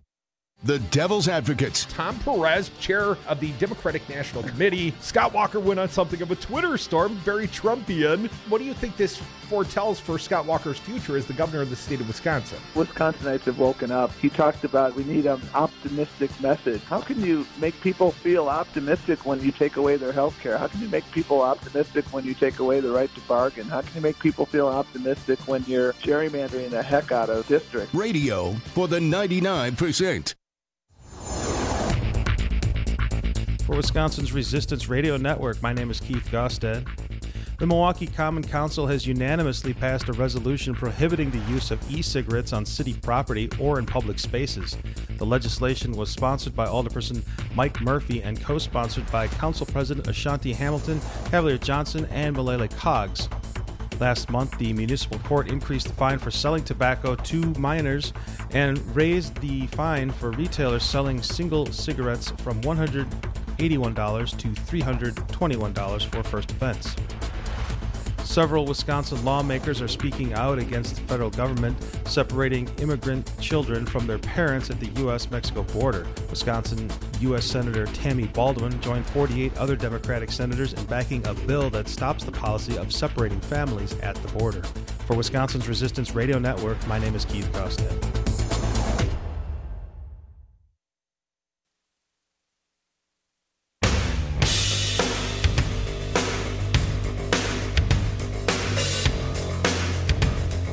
The Devil's Advocates, because freedom. Welcome back to the Devil's Advocates radio show. We're going to turn to Wisconsin politics shortly, but in the meantime, your call is welcome now at 844-967-2789. Dom, let's get to them. Ignacio, you are up. Thanks for calling, my friend. What do you got for us today? Did you notice the place that Melania went to go visit, how pristine and clean it was? It didn't show the kids in any cages. It didn't show them lying on the floor. And it was supposed to be a surprise trip. Really? Who believes this crap? Yeah, surprise trip with a big banner that says welcome. Yeah, it wasn't a surprise to them. Yeah, not only that, also her wardrobe. I really don't care, do you? This is supposed to be the first lady of the most powerful nation on the planet. Yet she cannot be that stupid to wear something that bad. Ignacio, come on. Don't read into it. There's no hidden meaning. I believe her. There's no hidden meaning. She doesn't care. Do you? Right? I mean, she said there's no hidden meaning. I'm going to take her for the face value. She really doesn't care. Oh. You know why I know that that's a complete falsehood, Ignacio? The fact that it's a $39 jacket. Yeah. She does not wear anything that costs $39 without purpose. I mean, she's normally wearing a $2,500 outfit, and suddenly she just thought she'd sport this beat-up looking army jacket that costs $39 off the rack. I actually prefer that look. Well, she was going incognito, so, she had to look the part. Like, hey, I'm nobody special. I just fly in Air Force 2. Nothing special, right? Well, right, but do we hold her to a higher standard, Ignacio? I mean, she's supposed to represent this country, right? And she's saying she doesn't care? I mean, there's no hidden meaning. Okay, let's assume she really means to say not a hidden meaning, but that's not really how I feel. Maybe that's what she meant to say. I have no idea what the hell. But, I was surprised that, she's getting the tour of a facility that obviously doesn't represent what is really going on. Hey, look, the Congress people couldn't get in to see these kids. They had to wait. They had said they had to make an appointment 2 weeks in advance. Are you kidding me? Doesn't America realize we're being lied to? And then the third thing, and this is my last point. The Congress has a supermajority, which means they don't need the Democrats to get anything done. Why? Well, they don't have a super done. Not to defend the Republicans and their inability to govern, but they do not have a supermajority over on the Senate side. They've got, 51 plus Pence? Majority, right. They need 60 to pass anything with filibuster. Clear cloture, they've got to have 60 votes. They need to bring some Democrats along. You don't need a ton of Democrats. You just need some. You just need to be able to, put something that's not completely unpalatable out there. I mean, between Heidi Heitkamp and Joe Manchin, you got 2-3 Dems on board for damn near anything the Republicans roll out, because nothing like a Democrat in Republican clothing. 844-967-2789 if you want to join us on the phones. Nick from Arcata, California. Hey, Nick, welcome back. What do you got for us today? I wanted to talk about the suicide thing, okay? Mm-hmm. There was a study done in England that was over 80 years. It was 4 generations. And they studied a bunch of stuff like, famine, war, all kinds of junk, right? But they also studied what type of government was running the show during the suicide rates, okay? And so they found that was the only thing that really correlated. The rest of the stuff didn't really change much. So when there was a conservative government in, suicide rates went up.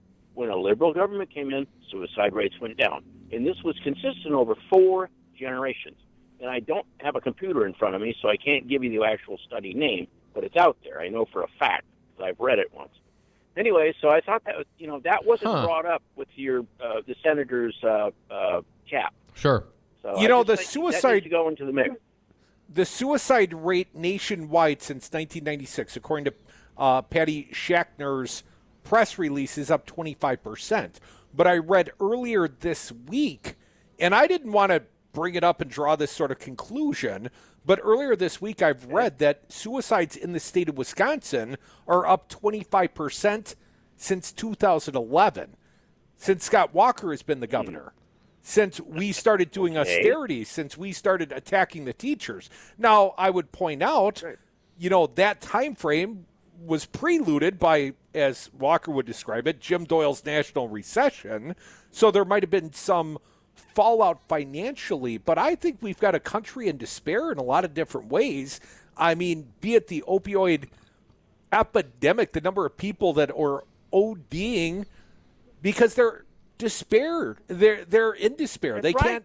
There's nothing to live for if you know next month's paycheck's not going to pay for next month's bills, and this month's paycheck doesn't pay for this month's bills, and you haven't gotten a raise as a working class stiff in 30 years. No wonder why you're popping pills and voting for jacknuts like Donald Trump, because you want something to change. You're so desperate for a change, and it's got to be painful.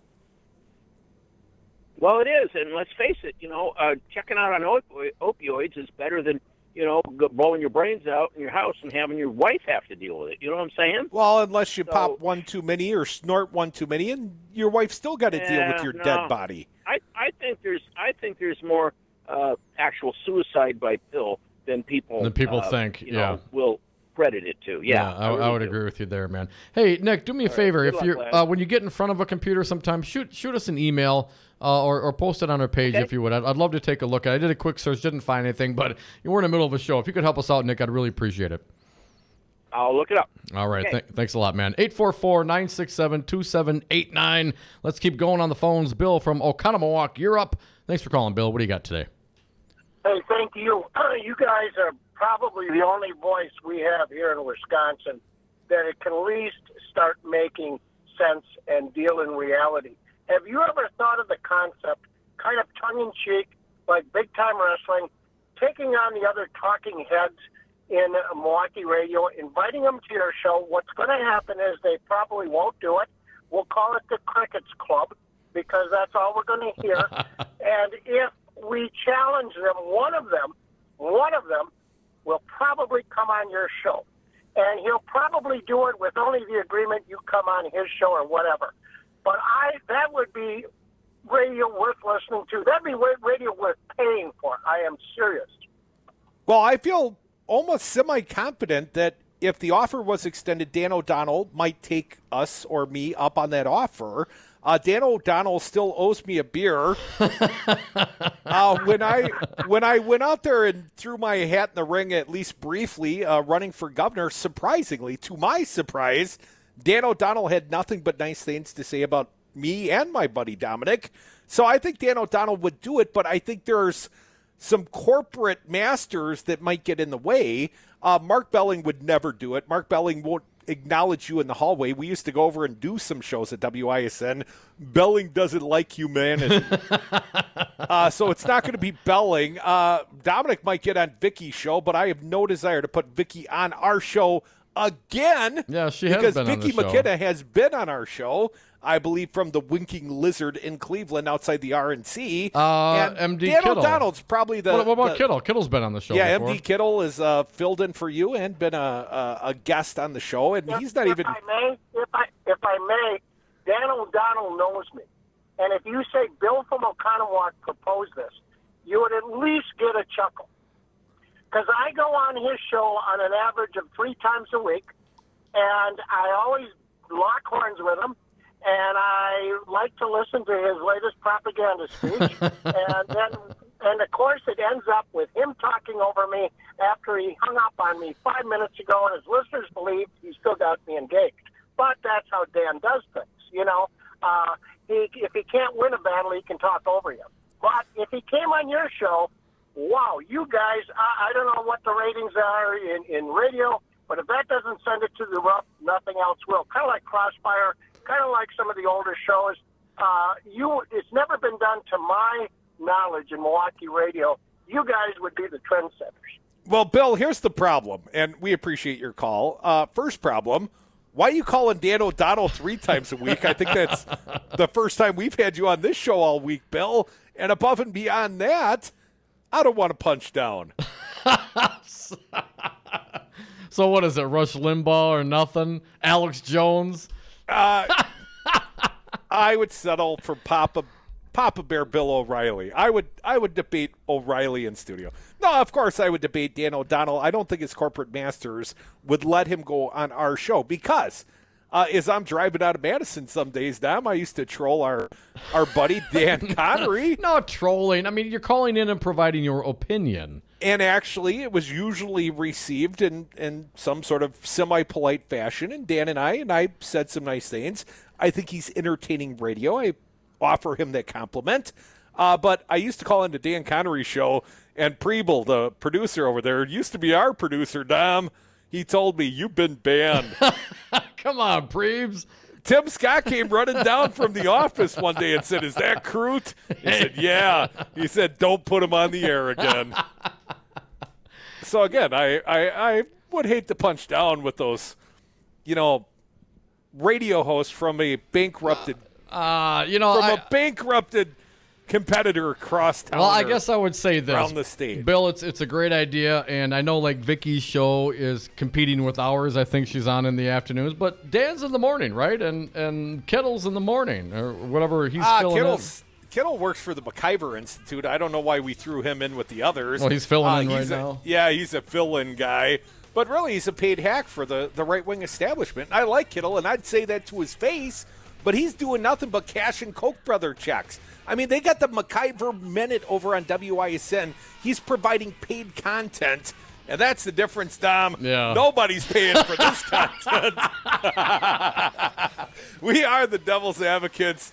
Come back on the other side. You can always join us on the phones, 844-967-2789.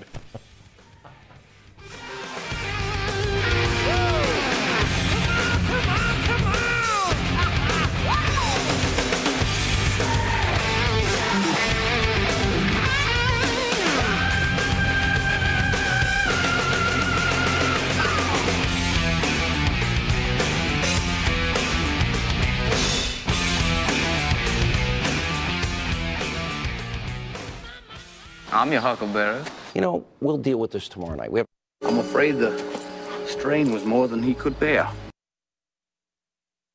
J.D. Davis Funeral Home, located at 4803 West Burleigh Street, is dedicated, dignified, and distinguished in serving you in your time of need. Direct cremation specials starting at a very low cost of $595. That does not include cremation permit or crematory fee. Traditional funeral packages starting at $1,995 with a 20-gauge metal casket included. Title 19, Milwaukee County General Assistance accepted. Call today, 414-444-8300.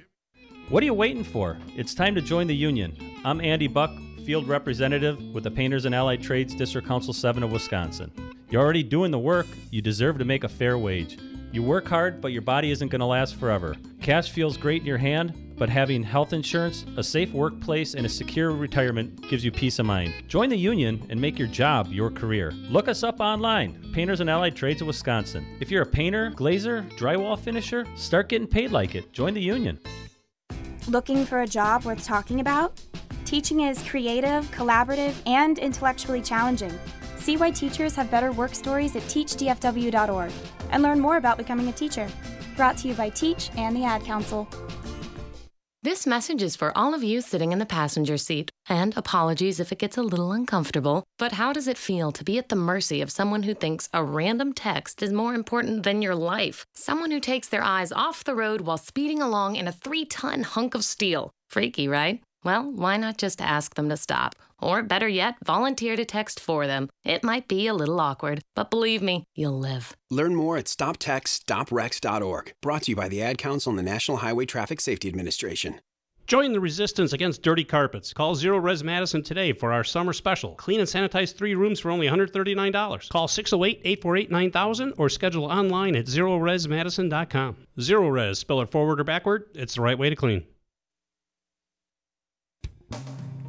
Jeff's Guitar Clinic is a multifaceted shop offering guitars, amplifiers, and all accessories, guitar lessons for all ages, and instrument repair of the highest quality. Jeff'sGuitar.com. You wanted to see me? Yes, please, have a seat. So here's the thing. When this company brought you on, we took a chance on you. You didn't have that 4-year college degree we typically look for. Right. But we gave you a shot anyway. And since then, you've worked incredibly hard and given it your all. Thanks. You've been an important asset to the team, but I don't think you can be an intern here anymore. We want to hire you. You're serious? Absolutely. Find your next great employee. Introduce yourself to the Grads of Life. Who are they? Talent worth knowing about.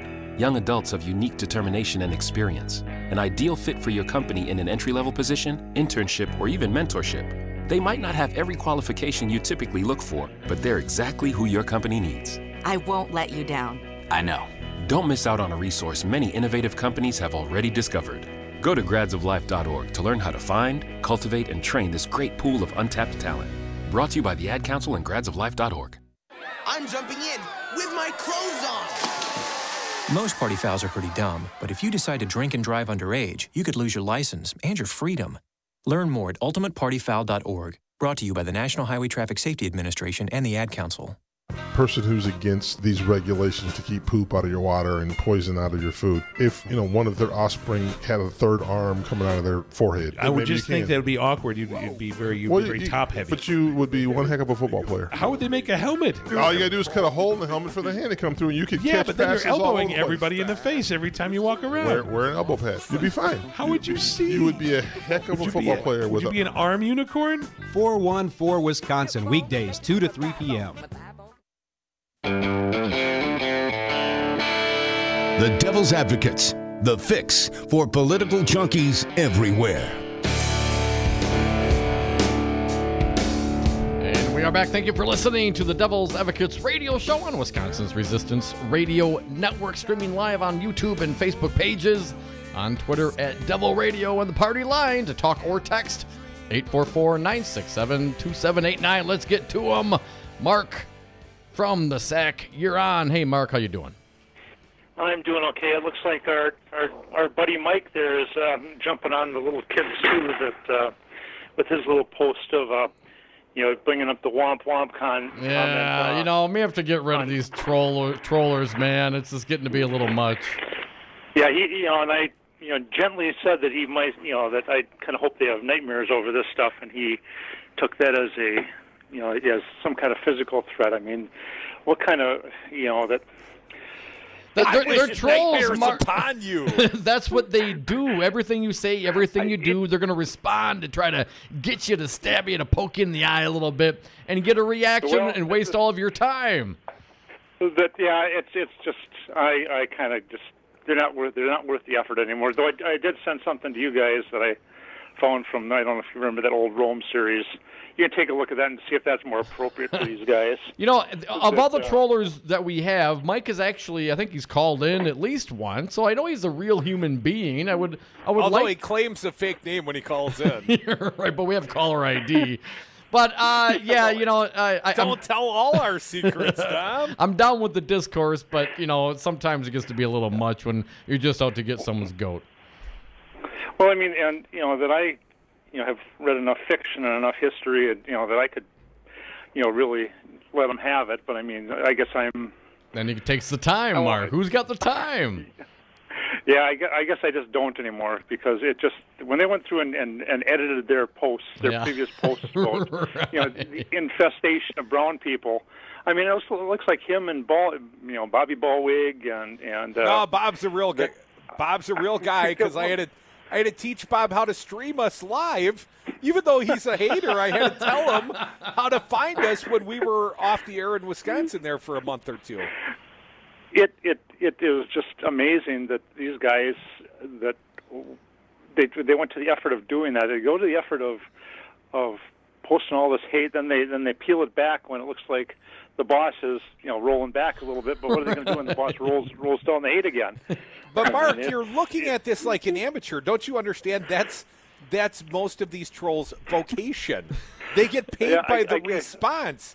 Every time they incite you to try and give them a logical response, they get cha-ching. It's like a little bonus they just made in their inbox. There's another quarter. Well, I got Mark's response out of them. Well, that's disappointing. I mean, I'm just going to have to stop responding to them. Well, at least you'd like to think it's a human being getting paid to. Yeah, well, that's just it. I mean, get your goat, because if you're arguing with a Russian bot, that's really depressing.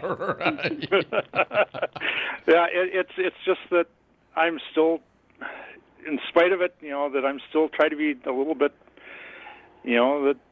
hopeful that these people are actually human beings. But I guess if you're paid to be inhuman, well, and that's the difference, I think, Mark. We talk about bringing some folks on to debate with us from our last caller, Bill. And while I'm down for the argument and the discussion, but if you're talking to a mouthpiece, no one, if someone's getting paid by Coca-Cola, they're never going to ever admit that they like Pepsi better. It's just never going to happen. If they're a Budweiser rep, they're never going to drink a Miller. And they might be a better beer. They may want to, but you know what? That's not what they're doing. There's no turning around the paid endorser. I mean, OJ was hurt, man. Alex Lazary from the Milwaukee Bucks would not drink a beer that was not a Miller product. Though we were offering him beers, well, they've got a new big endorsement deal with the Coors Miller Brewing Company, Dom. It makes logical sense. Just for, you brought it up, just for Bill from Oconomowoc edification, yes, I have direct messaged to Dan O'Donnell. I've challenged him to a debate. I've thrown down the gauntlet. I told him I'd give him an hour on my show if he gave me an hour on his show. And, I'd bring the beer. Wait, he owes you the beer. I know he does, but I'll bring the weed. Sure. Dominic, there are some that don't like to debate. They're kind of out there as front runners, hiding from the others on the Democratic field side. But there was a former Dem gubernatorial candidate, and former is the active word here. Andy Gronick suspended his campaign earlier today. Andy Gronick, he's been on this show many times, one of the first into the field. I mean, he was out there asking a year ago in June. Long time, yeah. Should I run for governor? And the answer, apparently, if he used the Marquette University Law School poll as his directive, was, he got meh as a response. And that doesn't mean I don't think Andy, I think Andy did have good qualities that he brought to the field. I think he had unique qualities, but with a 4%, support rate in the Marquette University Law School poll, he took it as his cue to get out of the Dem gubernatorial race. Andy Groening, he's out. We invited him down for a beer tomorrow night, Dom. Groening did respond via text. He said, someday soon, boys. But apparently still licking a few wounds and, saying a few thank yous. I'm thinking I had to work the day I dropped out of the race. Here's what he said. This journey has been the greatest of my life. I've had the amazing privilege of meeting with and listening to people from all walks of life and all political persuasions, Democrats, Republicans, and people who could care less about politics from all across our beautiful state. And it is these people's stories with struggles that inspire me to enter this race and bring people together to create a Wisconsin that works for everyone. Andy Groening, he's a pretty good guy. I drove past this, well, maybe not his house, his community there, the north side of Milwaukee and Fox Point. the way north side, yeah. Went up to Saukville last night, met some really nice people, the Ozaukee County Dems. Gave a little speechifying last night and got to meet lots of nice folks. Little north of Fox Point. Folks, we are the Devil's Advocates. We'll come back. We'll also tell you which Dem gubernatorial candidate got a really big endorsement from a former Scott Walker cabinet secretary today. Yeah, that's an intriguing headline. You got to stick around for the happy hour if you want to find out what the hell Cootie is talking about. Join us on the phones, 844-967-2789.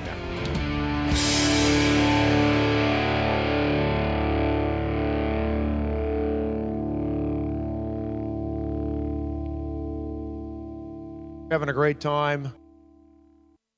Hi, I'm Becky from Bounce Milwaukee, and I want to be the first to invite you to our newest attraction, axe throwing at Fling Milwaukee. Bring your friends, date, co-workers, or family to experience the rush of throwing axes at Milwaukee's first indoor throwing arena. Open 6 days a week for corporate team building, bachelor and bachelorette parties, date night, or just a fun night out. More information at flingmilwaukee.com or 414-312-4357. I'm afraid right now for the future of my children's generation and those to come. In this age of mass school shootings, Wisconsin Governor Scott Walker offers the same bold agenda of the National Rifle Association. Make sure you remember in your thoughts and more importantly in your prayers. While Walker offers platitudes, he blocks meaningful gun safety legislation. It's really an honor to work with the NRA, not only in my state, but across the country. And I'm proud of my A+ ranking as a governor. Walker weakened the gun laws in Wisconsin, and then he got $3.5 million worth of NRA support. There have been men and women of courage who've been willing to stand up and think more about the future of their children and their grandchildren than they thought about their own futures. Scott Walker, you are not one of them. This message was paid for by the People for People Corporation. Donate online at p4ppc.org, p4ppc.org. Ignacio, what do you got for us today? Hey, I quit paying attention for like maybe one day, and all hell breaks loose. That goes to show me I got to pay attention every single day to your radio program, or else who knows what'll happen. If you don't listen to the Devil's Advocates 3 hours every day, Nacho, you're missing a lot. You got that right. I just learned that today. I turned it on and I'm listening, and you really just rocked my world today. I was just totally blown away. Save the $2 on tomorrow's paper. Listen to the Devil's Advocates today. Totally blown away. You are listening to 1510 AM WRRD Waukesha, Milwaukee, and 1580 AM WTTN Columbus, Wisconsin's Resistance Radio Network. Immigration uncertainty, torture couple trial. I'm Barbara Cusack. With Congress voting down one GOP immigration bill in the House and putting another on hold until tomorrow, President Trump won on the attack against Democrats. They don't care about the children. They don't care about the injury. They don't care about the problems. They don't care about anything. All they do is say obstruct, and let's see how we do, because they have no policies that are any good. They're not good politicians. They got nothing going. All they're good at is obstructing. Trump then invited Democratic leaders to the White House to talk immigration reform. One thing Senate Minority Leader Chuck Schumer wants to know more about is government plans to house up to 20,000 migrant children on military bases. The Turpins, referred to as the California torture couple, will stand trial. The latest from correspondent Jim Roop. David and Louise Turpin are accused of more than 40 counts, ranging from false imprisonment to starvation to sexual assault against their kids, who lived in horrifying conditions, eating but once a day, bathing once a year. The starvation so bad the kids showed signs of muscle wasting, scoliosis, and mental impairment. The defense argued the torture charges should be tossed, but the judge says there is enough evidence to try the Turpins on all the charges. House Republicans managed to squeak through a sweeping farm bill after a vote on it failed last month. The ayes are 213, the nays are 211. The bill is passed. Democrats opposed the bill, saying it would kick too many people off of the food stamp program called the Supplemental Nutrition Assistance Program, or SNAP. The 640-page bill addresses a range of farming issues, including livestock disaster programs, conservation, and rural broadband services, just to name a few. Correspondent John Stolness tells us the Senate is working on its own bill, which does not have the same kind of restrictions on food stamps as the House measure. Shopping online will become more expensive thanks to a Supreme Court ruling today that states can require Internet retailers to collect sales taxes. I'm Barbara Cusack. Do you own a rental property, or would you like to partner with a rental investment team? Call the pros you can trust at CCL Management. Rental expertise second to none, a general contractor on staff to direct repairs and improvements, and real estate brokerage services tailored to the small investor. If you're ready to invest in rental property or just need professionals to manage your real estate portfolio, call us, CCL Management, at 608-833-0009 or visit us on the web at cclmanagement.com.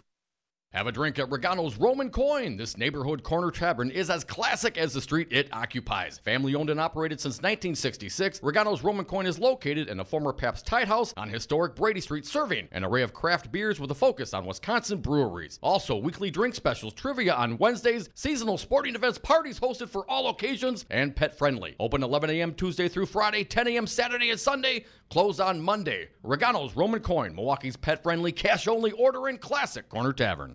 President Trump's budget director Mick Mulvaney laid out a plan to overhaul the federal government. During a cabinet meeting, Mulvaney explained the need for a makeover through the eyes of a pizza maker bounced around through various government agencies. If you make a cheese pizza, it's governed by the Food and Drug Administration. If you put a pepperoni on it, that's governed by the USDA. If you have a chicken, it's governed by the USDA. If that chicken lays an egg, it's governed by the FDA. But if you break the egg and make it into an omelet, that is now covered again by the USDA. A new study by the Directors Guild of America finds that despite high-profile releases like Get Out and Wonder Woman, film directors remain overwhelmingly white and male among the movies released last year. The DGA found that among those films to make at least $250,000 at the box office, 12% of directors were women and 10% were people of color. I'm Barbara Cusack.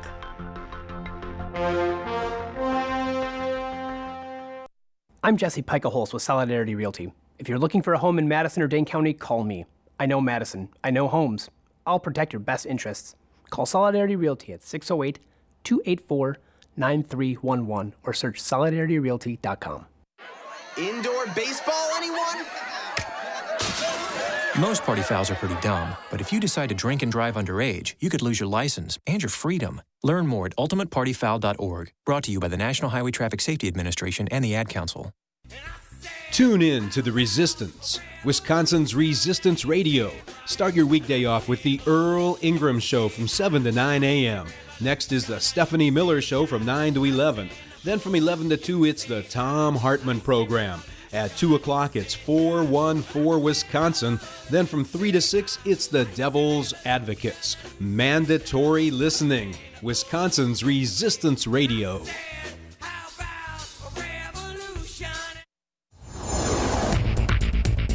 For Wisconsin's Resistance Radio Network, my name is Keith Gosted. Milwaukee is among the 3 finalists for the 2020 Democratic National Convention. The Final Four was announced yesterday, but Denver was said to be withdrawing its proposal according to the Denver Post. The other finalists are Houston and Miami Beach. The convention is slated for July 13th through the 16th of 2020 and would bring an estimated 50,000 visitors and have an impact of $200 million on the local economy. Milwaukee Bucks general manager John Horst said he supports rookie Sterling Brown 100%. Brown filed a lawsuit Tuesday against the city of Milwaukee and police over his arrest in January when he was tackled, tasered for parking across 2 handicap spots at 2 in the morning. The Brewers defeated the Cubs 1-0 yesterday. They play the Cardinals tonight at Miller Park. First pitch is at 7:10 p.m.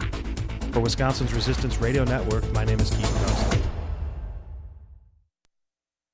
The following program is a presentation of DC Communications, LLC. Warning, you are about to listen to the greatest radio show ever. And due to contractual obligations and to shield our airwaves' corporate licensees from any semblance of liability, responsibility, and gullibility, we must tell you the views represented on this show are not necessarily those of this station or its management. This radio show contains differing points of view on current political topics, and due to the nature of its contents, it should be heard by everyone. Thank you for listening. Now live from the heart of liberal Wisconsin, where the political party is just beginning, welcome to the Devil's Advocate Show. Best friends proving it's never personal, only politics. Please allow me to introduce myself. Now here are your hosts, Dom and Crute. Welcome back to the Devil's Advocates Radio Show. Dominic, we are sliding into the 5 o'clock happy hour. And on behalf of Tony Evers, I am happy to announce a big endorsement. A Walker cabinet secretary has endorsed Tony Evers today to be the next governor of the state of Wisconsin. I know, very surprising to me as well. Ed Wall, Dom, Ed, I got a Mexican pimp pistol Wall, the former head of the Department of Corrections, came out, did a video on behalf of Tony Evers today. And we have the audio of that same said video. Fancy Brian, going to need your help on 102. Ed Wall going against the man. Let's hear what he has to say. The state's troubled youth correctional facility is in the headlines again. The center is accused of inhumane disciplinary actions like solitary confinement for long hours, plus corrections officers accused of using excessive force. When things started to go bad at Lincoln Hills, Ed Wall. And I went to the chief of staff, and he was very frustrated. He told me the governor's having trouble raising campaign money, and this story won't get off the front page of the paper. My name is Ed Wall, and I was Governor Scott Walker's cabinet secretary for the Department of Corrections. We put multiple plans in front of Governor Scott Walker's staff on how to address the issues at Lincoln Hill, and they didn't want to deal with it. Scott Walker completely mismanaged the issues at Lincoln Hills. It was strongly suggested to cabinet secretaries that we not create written records, no paper trails. I thought Scott Walker would help me protect kids, but I was wrong. What evidence, Ed Wall, the voice you heard there, and of course we know from the very beginning, Department of Administration, the top number one in the cabinet, Mike Hipsch, basically was telling everyone at WEDIC, don't create a paper trail. No paper So I trails. have very little reason to doubt the veracity of what former head of the Department of Corrections, Ed Wall, has to say. And Dom, we've been bantering about, Scott Walker sent Wisconsin National Guard troops to the southern border. And while we, the fine media, including our friend Matthew DeFore from the Wisconsin State Journal, have tried to press this man for comment on what is perceived to be the inhumane treatment of children at the border. Well, Dominic, we've been treating children inhumanely right here in the state of Wisconsin at Lincoln Hills for years. Scott Walker has never gone to visit. Scott Walker has never taken responsibility. I mean, I'm not at all clear, Dom, that Scott Walker gives a damn about children unless they're named Matt or Alex. And unless he can use them on the campaign trail. Hey, Brian, I pulled up. I need cuts 1, 2, and 3 on this. Crew, do you remember when Ed Wall resigned from his position and Scott Walker, and this was in the midst of the investigation, and it come to find out, hey, the FBI is investigating. As far as I know, the FBI is still investigating. I mean, this isn't a done deal yet. But Scott Walker did address Ed Wall resigning back in 2016 from the Department of Corrections, and he brought in the other guy, forget his name. But let's hear Governor Scott Walker about the resignation letter and his comments regarding Ed Wall, who you just heard in a Tony Evers ad saying Scott Walker doesn't really care about the kids. Let's play cut one. Secretary Ed Wall gave us a letter of his resignation last week, and it was subject to going through March, with the idea being that he thought there needed to be, I talked to him about this, he thought there needed to be a fresh start. Fresh start. A fresh start. Let's keep going, Governor Walker, on the resignation of Ed Wall in 2016. Does this have anything to do with what happened at Lincoln Hills? Well, I think in this case, what the Secretary has said is it's the point where he thinks going forward there needs to be a fresh start. This gives him an opportunity to go back. He had a fine record and reputation in law enforcement. I think he wants to go back into that going forward. He stepped up to serve the state in that capacity. But I think it's just one of those where bringing in someone like John Litcher, who he has a lot of respect for, as do others, gives an opportunity to have a fresh start and continue to be aggressive in addressing those issues. It's almost like Scott Walker's looking for a fresh start on the whole Lincoln Hills topic. You know, it's one of those where going forward. Now, you know, when he's digging deep, when he has to actually, you know, when people press him a little bit, he starts repeating himself. And folks, when you do this is when you know he's concerned about his storyline. One of those things where going forward, fresh start. He said fresh start, I think, 3 times in that clip. One soundbite. That's correct. Specifically, though, what else was contained in that particular clip? A fine record and reputation. A fine record and reputation, Scott Walker said of his departing DOC secretary, who you just heard in support of Tony Evers against Scott Walker. So when you hear the pushback coming out about this guy, just remember, at least that's what Scott Walker said about him then. Let's do the final cut, Scott Walker, on Ed Wall's resignation. In the case of Ed Wall, like I said, he's got the opportunity to go back into law enforcement, whether it's in his previous capacity or something similar to that, and that'll be up to the Attorney General. And I think you can all appreciate anybody who'd gone through this. I think it's abundantly clear for the issue that was raised today. He wasn't even in office at that point as the Secretary. And as the Department of Justice has mentioned, not just I've said it, but they've said it to you as well, they made it very clear when they came to us last year that they didn't believe the Secretary or others in his area that this had risen to them in terms of them even being informed of it. If it had been, we would not have continued to have him employed as the Secretary. Okay, so the drama that went on at Lincoln Hills under Governor Walker's watch, Ed Wall was not the guy then. That happened apparently prior to, and he has a fine record and reputation. This is Walker's words back then about the guy who's criticizing Walker now, and you know Walker's going to push back on this. I just thought that was some good history to share with everybody. Well, let's not forget Ed Wall, when he left his job at the Department of Corrections, demanded his former job over at the Department of Justice, and that's where Walker's crony, Brad Schimel, fired him from his position, if you'll recall. I do recall. And then, once he was fired, Ed Wall went back and went to court, tried to get his job Whistleblower complaint. Yes. The whistleblower complaint was not accepted, and the state agency reviewed the case and said that a Dane County judge ruled that they acted properly and lawfully. Well, what was the big issue there? Let me read briefly from, I guess this is from Ed Trelevin, back from November 1st of 2017. Wall had been D.C. administrator before he was appointed to state DOC secretary by Walker. Later resigned amid an investigation, we played you some of that sound, of alleged abuse, of abuse at Lincoln Hills and Copper Lake. Wall decided to return to the DOJ, where he was reinstated but placed on paid leave, and soon was reassigned to a job as program and policy director at DOJ's Division of Law Enforcement Services. Wall tried to appeal to Zipperer, remember this guy Zipperer, one of Walker's cronies, to intervene at DOJ, but was rebuffed. In March of 2016, he sent a copy of his draft appeal to Zipperer's home, including a note asking that Zipperer shred the material after reading it. Wall wrote that he knew Zipperer didn't want him sending materials, quote, electronically or to the office because of the records issue, unquote. Scotty Walker doesn't want a paper trail. My former boss. Anyways, please continue, Dom. Dane County Circuit Court Judge Mitchell wrote that he only determined that whether or not WERC had committed any legal errors. They did not. He found that their decision that Wall intended to hide a document believed to be from public view was supported by the evidence, and they properly interpreted state law when it said that DOJ's decision to fire Wall was not excessive punishment. And here's a quote finally from the judge.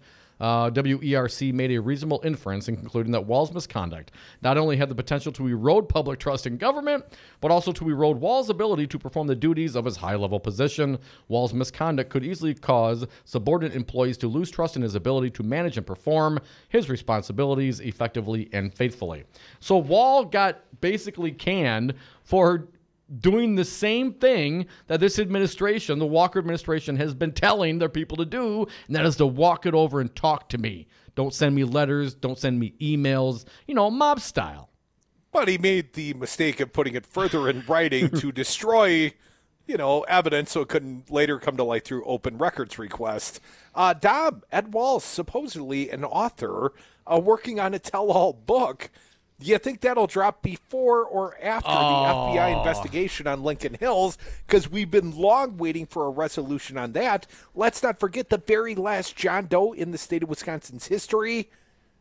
Brad Schimel opened over Lincoln Hills and then allowed to close 6 months later with no resolution. Because the FBI was investigating? Well, because Brad Schimel, what's he going to do? Call out his buddy, Scott Walker, as inhumane as a guy who's allowed children on his watch through his direct action. He closed Ethan Allen. Yep. He pushed forth Act 10. We know that we've got a shortage of workforce all across the prison system, but specifically, it was Scott Walker's actions that put these juvenile offenders, these children, in harm's way. At risk. And they were abused. They were treated badly. They were effectively tortured with pepper spray and ungodly long periods of solitary confinement. Scott Walker is yet to answer in one iota. Scott Walker has never taken any responsibility for the actions of his administration, for his failure. Scott Walker is skated on this issue. And, ultimately, I think it's probably good politics that Tony Evers has someone calling out Scott Walker from Scott Walker's administration, a former cabinet secretary, but seems an odd endorsement today, Ed Wall, for Tony Evers. I think it's great that this issue is coming up. This should be an election year issue. Scott Walker must be held account to this. He has not to date, Crudy, as you've said, and I totally agree with you. He's passed the buck. He's never gone to visit. A few financial settlements with the taxpayers' dollars. He spent your and I dollars to try and settle with some of these juvenile inmates that have subsequently sued Dom. But in terms of even saying, I'm sorry to the families, I'm sorry your child was abused, I'm sorry your child was sexually molested, I'm sorry your child lost their toes. Yeah, had his foot mangled in the jail. I'm sorry that my actions helped lead to this abuse of your children. I mean, are you kidding me? No wonder why Scott Walker's sending troops to the border. He's got a little luncheon with Donald Trump today. As you pointed out, he's sucking up to the big boss. And, of course, he is not a humane human being. Hard for me to alliterate, but we're the devil's advocates. You knew I couldn't pronounce words when you started listening to us. Come back, your participation welcome at 844-967-2789. Hear how I alliterate. The rain in Spain falls mainly on the plain. We'll be right back. It's all right.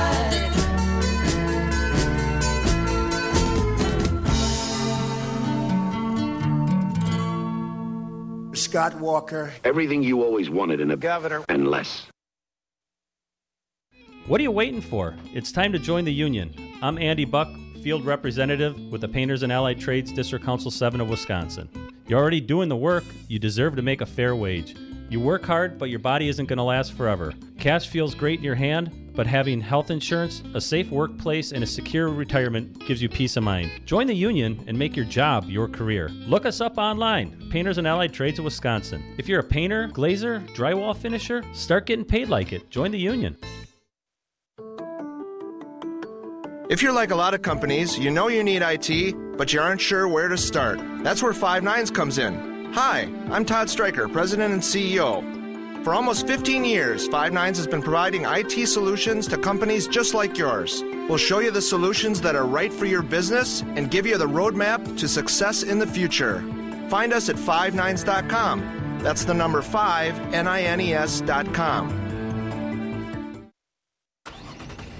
Is my kid in the right car seat? I guess she is. There are probably rules on when to move up to a booster seat, aren't there? Rear-facing, forward-facing. I think I have it right.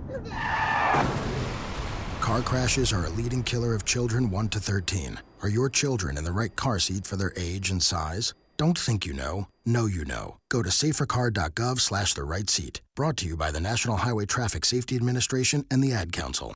We got Mark Pocan live via phone. Mark, does Paul Ryan hate poor people? Oh, he hates poor people and middle-class people. I mean, I think when he was probably 5 years old playing with Play-Doh, trying to, adjust the taxes on Play-Doh. So, to be fair, I think he's doing what he always said he was going to do. It's just no one actually believed he was either that cruel, evil, or dumb to do it. The Devil's Advocates, weekday afternoons on 1510 a.m., Wisconsin's Resistance Radio. On marijuana, unfortunately, as a public health issue and a public safety issue, I've opposed that. Dr. Sanjay Gupta, how can medical marijuana help those addicted to opioids? There's three big things. There's clear consensus now that cannabis can treat pain. That is not an opinion. That is a consensus conclusion by big scientific bodies like the National Academy of Science. We also know that it can help treat the withdrawal symptoms of opioids. People, they don't want to be on anymore. They want to quit, but they develop the terrible withdrawal symptoms. And now we have evidence that it can actually help heal the part of the brain that is diseased in someone who's an opioid addict. If you had to start from scratch and design a substance to help lead us out of the opioid epidemic, like in a lab, it would probably look very much like cannabis. Call Governor Scott Walker at 608-266-1212. Tell him good people do smoke marijuana. This message was paid for by the People for People Corporation. Donate online at p4ppc.org, p4ppc.org. You're not wired to have a response to this sound. But when we introduce a new stimulus, Save the Food, we're helping to stop food waste. Save the Food. For tips and recipes, visit savethefood.com. Brought to you by NRDC and the Ad Council. Today we decided to walk to school. The light counted.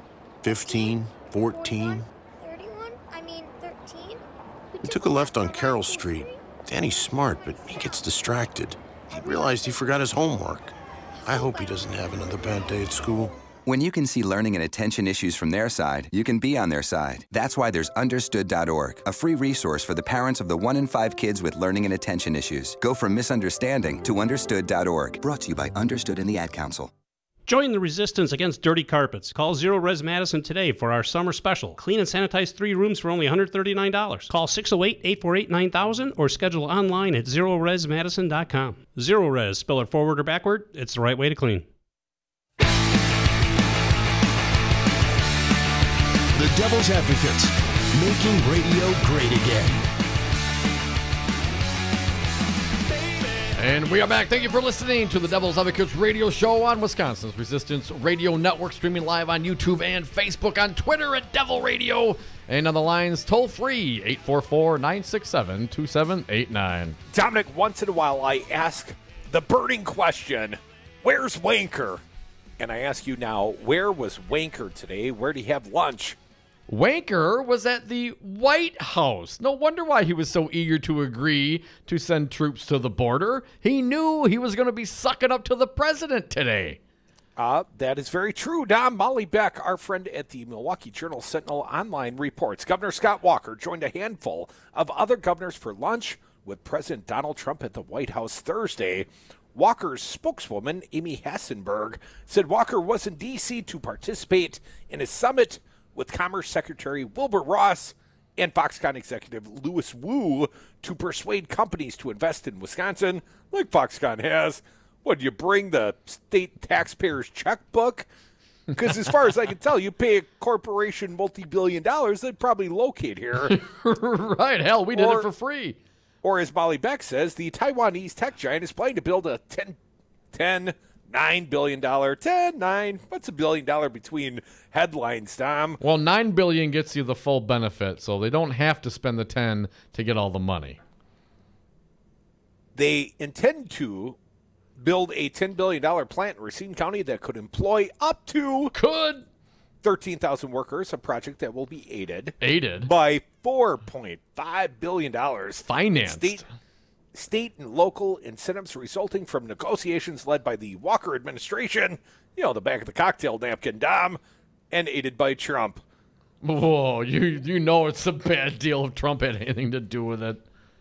I would suspect it is, Dom, but, Scott Walker still hanging his re-election hopes on Donald Trump and Foxconn. I read on, Hassenberg said Walker and the other governors met with Trump and Vice President Mike Pence for lunch to discuss the rise of opioid abuse and workforce issues. Walker's trip comes during a tumultuous week for Trump as he faced widespread criticism for his policy of separating children from parents who cross the U.S. border with Mexico illegally and housing those children, including infants, in government-run facilities. Walker won't comment on whether he agreed with the policy and has repeatedly said he wouldn't because the matter was an issue for federal lawmakers. So why are you sending our national... I'm not asking you about the policy. What I'm asking is about, did you know about his policy when you committed to sending our state National Guards?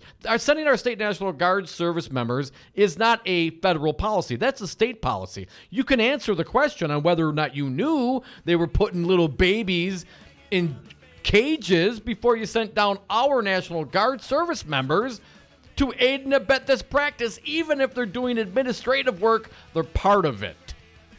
I'm going to have to punt on that one, too. Democratic Party of Wisconsin spokesman TJ Helmstetter, TJ, sorry about that, said the visit is another example of Walker putting his national image above Wisconsin's interest. And I would point out there is a tweeted out photo, Scott Walker sitting immediately to the left of Mike Pence across the table from Donald Trump. Second time at least I've seen him photographed at the White House wearing the identical suit with the identical tie to Scott Walker. You think he found that at Kohl's? Imitation is the sincerest form of flattery. Come back with us. Me and my kiss-ass buddy Dom. We'll do more Devil's Advocates on the other side. Your calls always welcome here. 844-967-2789.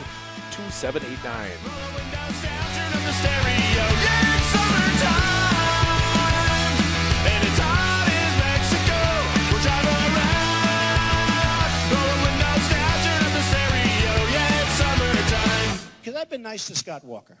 And, he's a nice guy. He came up to my office like 3-4 months ago, presented me with a plaque because I helped him with his election.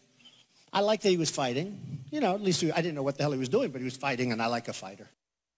Join the resistance against dirty carpets. Call Zero Res Madison today for our summer special. Clean and sanitize 3 rooms for only $139. Call 608-848-9000 or schedule online at ZeroResMadison.com. Zero Res, spell it forward or backward, it's the right way to clean.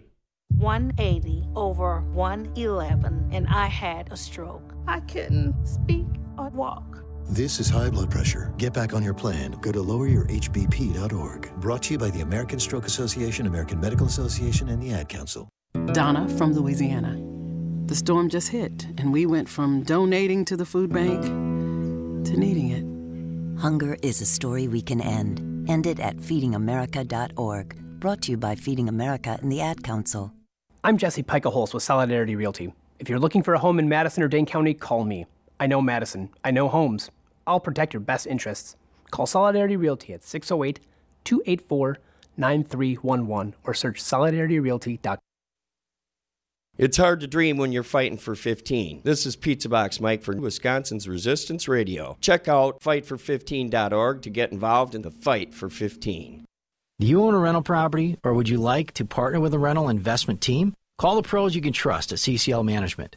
Rental expertise second to none, a general contractor on staff to direct repairs and improvements, and real estate brokerage services tailored to the small investor. If you're ready to invest in rental property or just need professionals to manage your real estate portfolio, Call us, CCL Management, at 608-833-0009 or visit us on the web at cclmanagement.com. Here in the Badger State, we have our own expressions. When we're looking to go on vacation, we state, well, let's go up north. Hello, this is Tom Bennett, President of Teamsters Local 200. Here in the Badger State, we also have another expression, union yes. The strength of the labor movement depends on elected officials here in Wisconsin and Washington, D.C. that support the values of working families that raise the standards for all. Give us a call at Teamsters Local 200 at 414-771-6363 or visit our website at www.teamsterslocal200.com or on Facebook at Teamsters Local 200. Be engaged. Listen and imagine.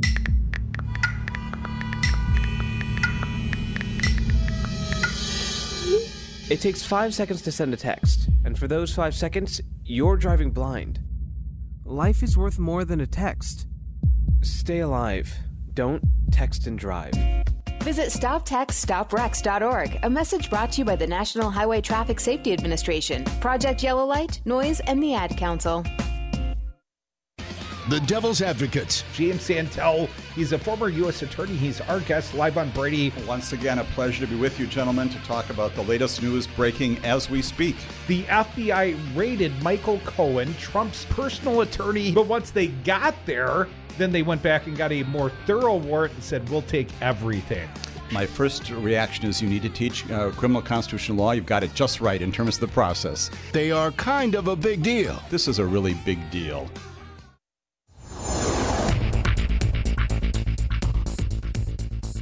For Wisconsin's Resistance Radio Network, my name is Keith Gosted.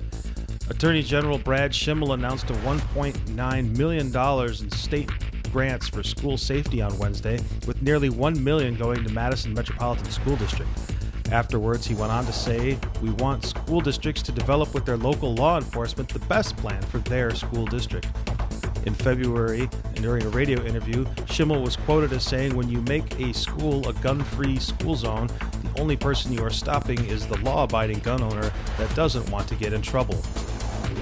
The Brewers beat the Cubs 1-0 yesterday. They take on the Cardinals tonight at Miller Park. First pitch is at 7:10 p.m.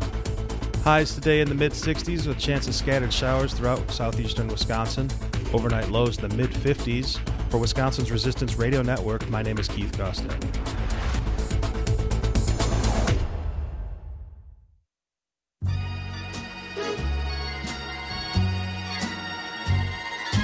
The Devil's Advocates. Sausage making never looks so good.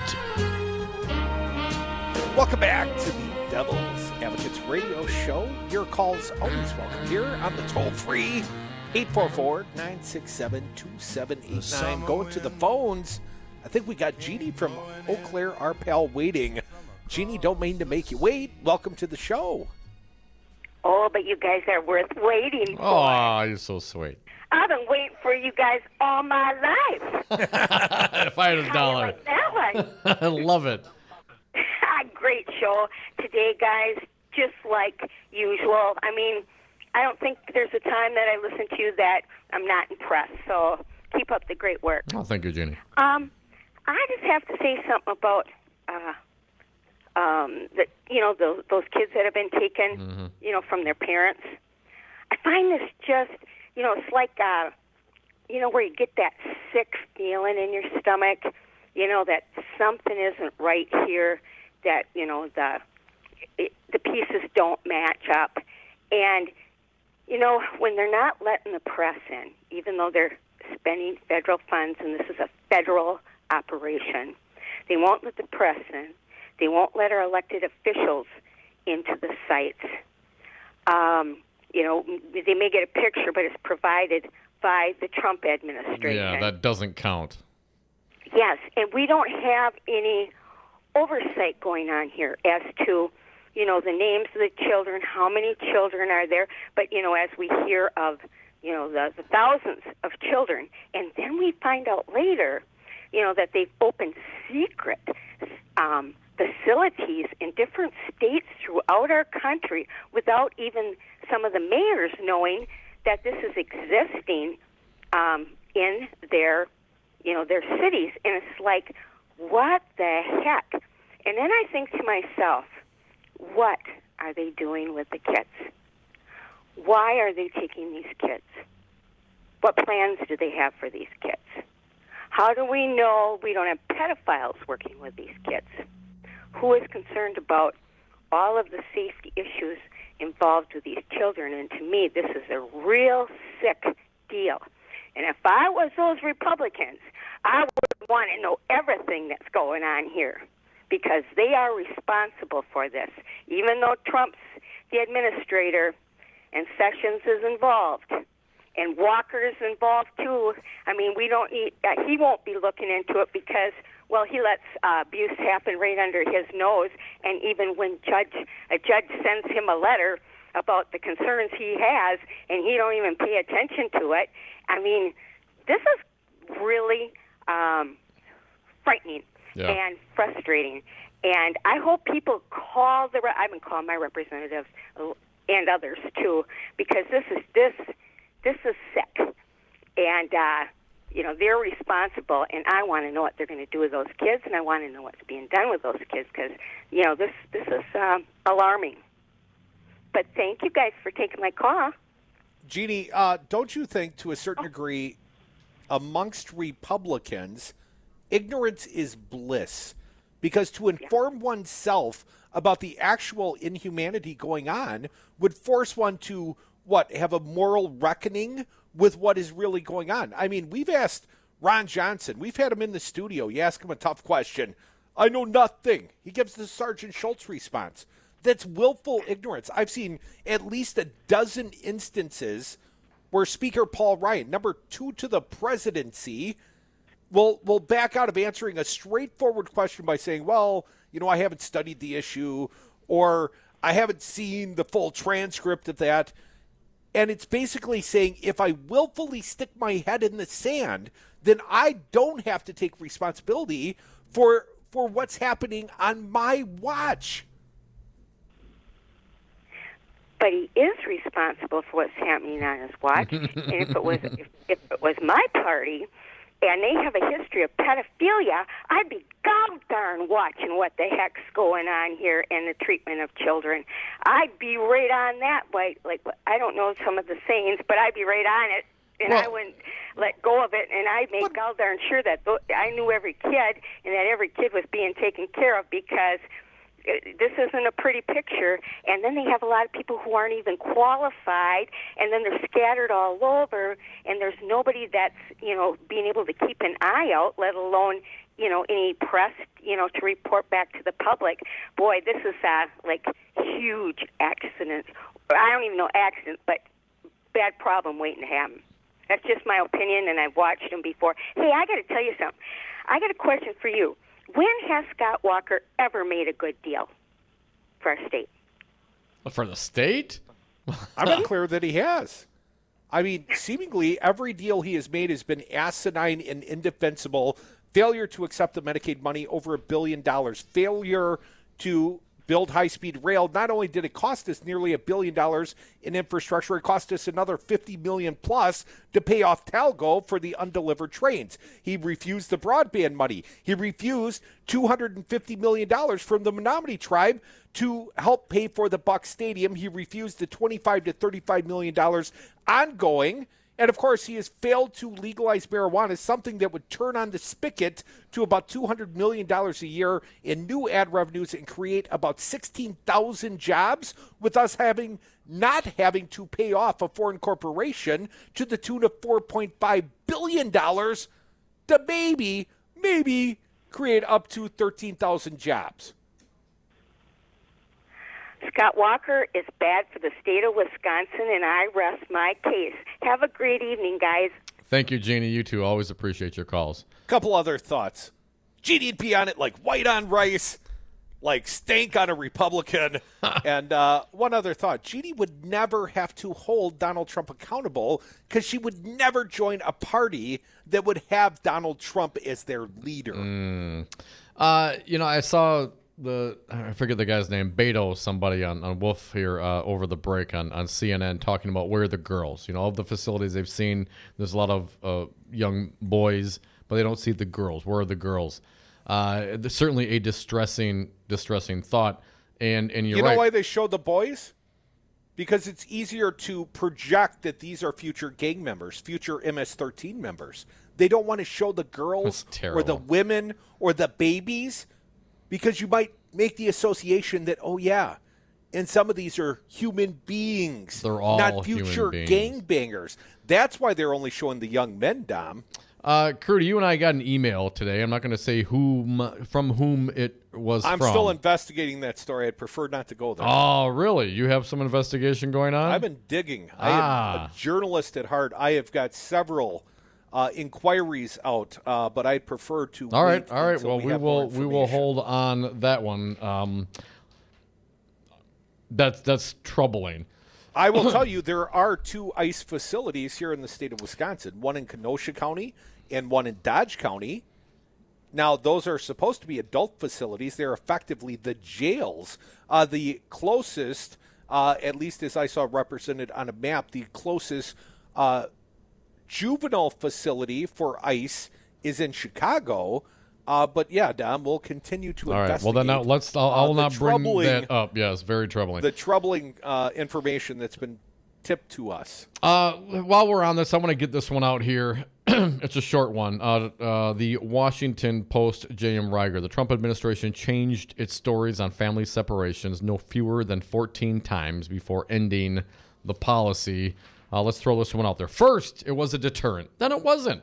It was a new Justice Department policy. Then it wasn't. The Trump administration was simply following the law. Then it said separations weren't required by law. It could not be reversed by executive order. Then it was.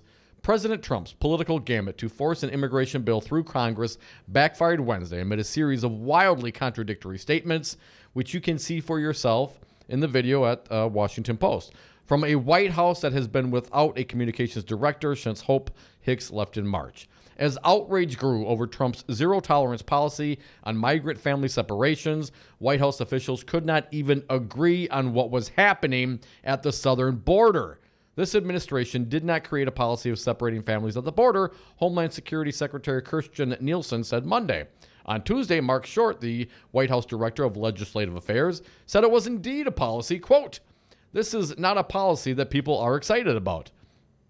When a reporter asked Nielsen on Monday whether the policy was being used as a deterrent, she called the question offensive. Hours later, Attorney General Jeff Sessions told Fox News Channel's Laura Ingraham that yes, the policy was meant to send a message to immigrants crossing the border illegally. For days, Trump, Sessions, and Nielsen insisted that family separation was required by law.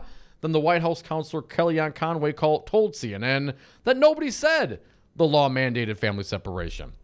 When asked about the policy in May, Nielsen testified that there was training information for officials tasked with separating families. Then in June, Manuel Padilla Jr., Border Patrol chief for the Rio Grande Valley, told reporters that no separation process existed. In blaming Congress for White House policy Tuesday, Short said a shortage of congressional funding for additional immigration judges was causing the overflow at detention centers. 2 hours later, Trump said, "I don't want judges, I want border security." Trump threatened that he would not sign a moderate House Republican immigration bill Friday. Hours later, the White House said Trump did, in fact, support the moderate bill. And when reporters asked Trump on Friday why he would not reverse his 2-month-old policy via executive order, Trump shot back, "You can't do it through an executive order." 5 days later, Trump contradicted himself again. So, Dominic, go ahead. New story out there at National Public Radio, published about an hour ago. Military asked to provide 20,000 beds for detained immigrant children. I don't think this story's going away quickly. Folks, we're the devil's advocates. We will not go away. You'll have to pry the microphones from our cold, dead hands. More of us on the other side. More of you if you choose to join us on the phones. 844-967-2789. His lullabies through nights that never end. My fickle friend, the summer wind. We should find out what the hell is going on. I have no idea. I have no idea. Does that make sense?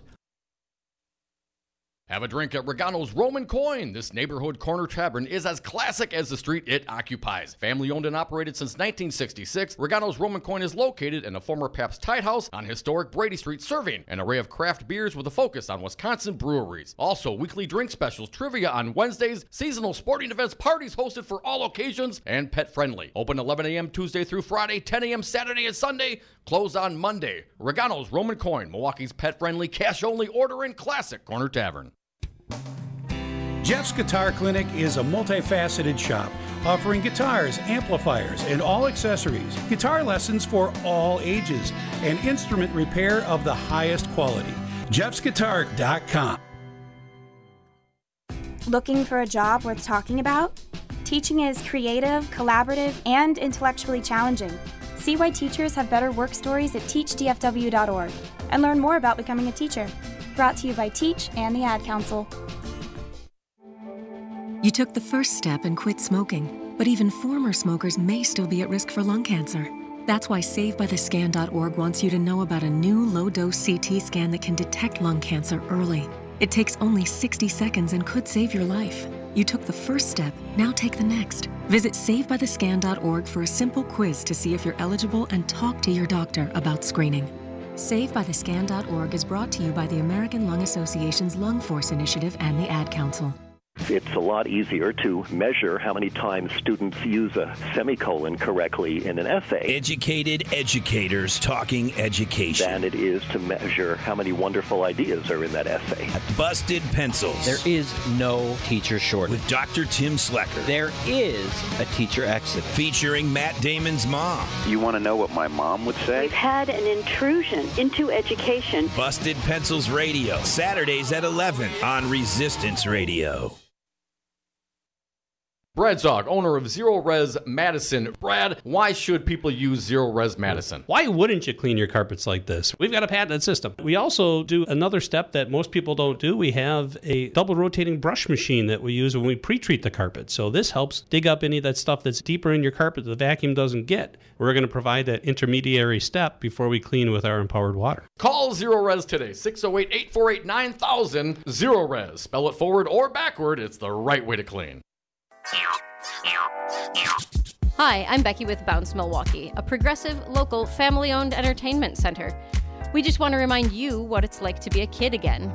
Come on in for all ages fun. Bounce in our giant inflatables, race up the rock wall, dominate your friends in laser tag, or just relax in our bar or our massage chairs. Open 6 days a week with extended adult-only weekend hours.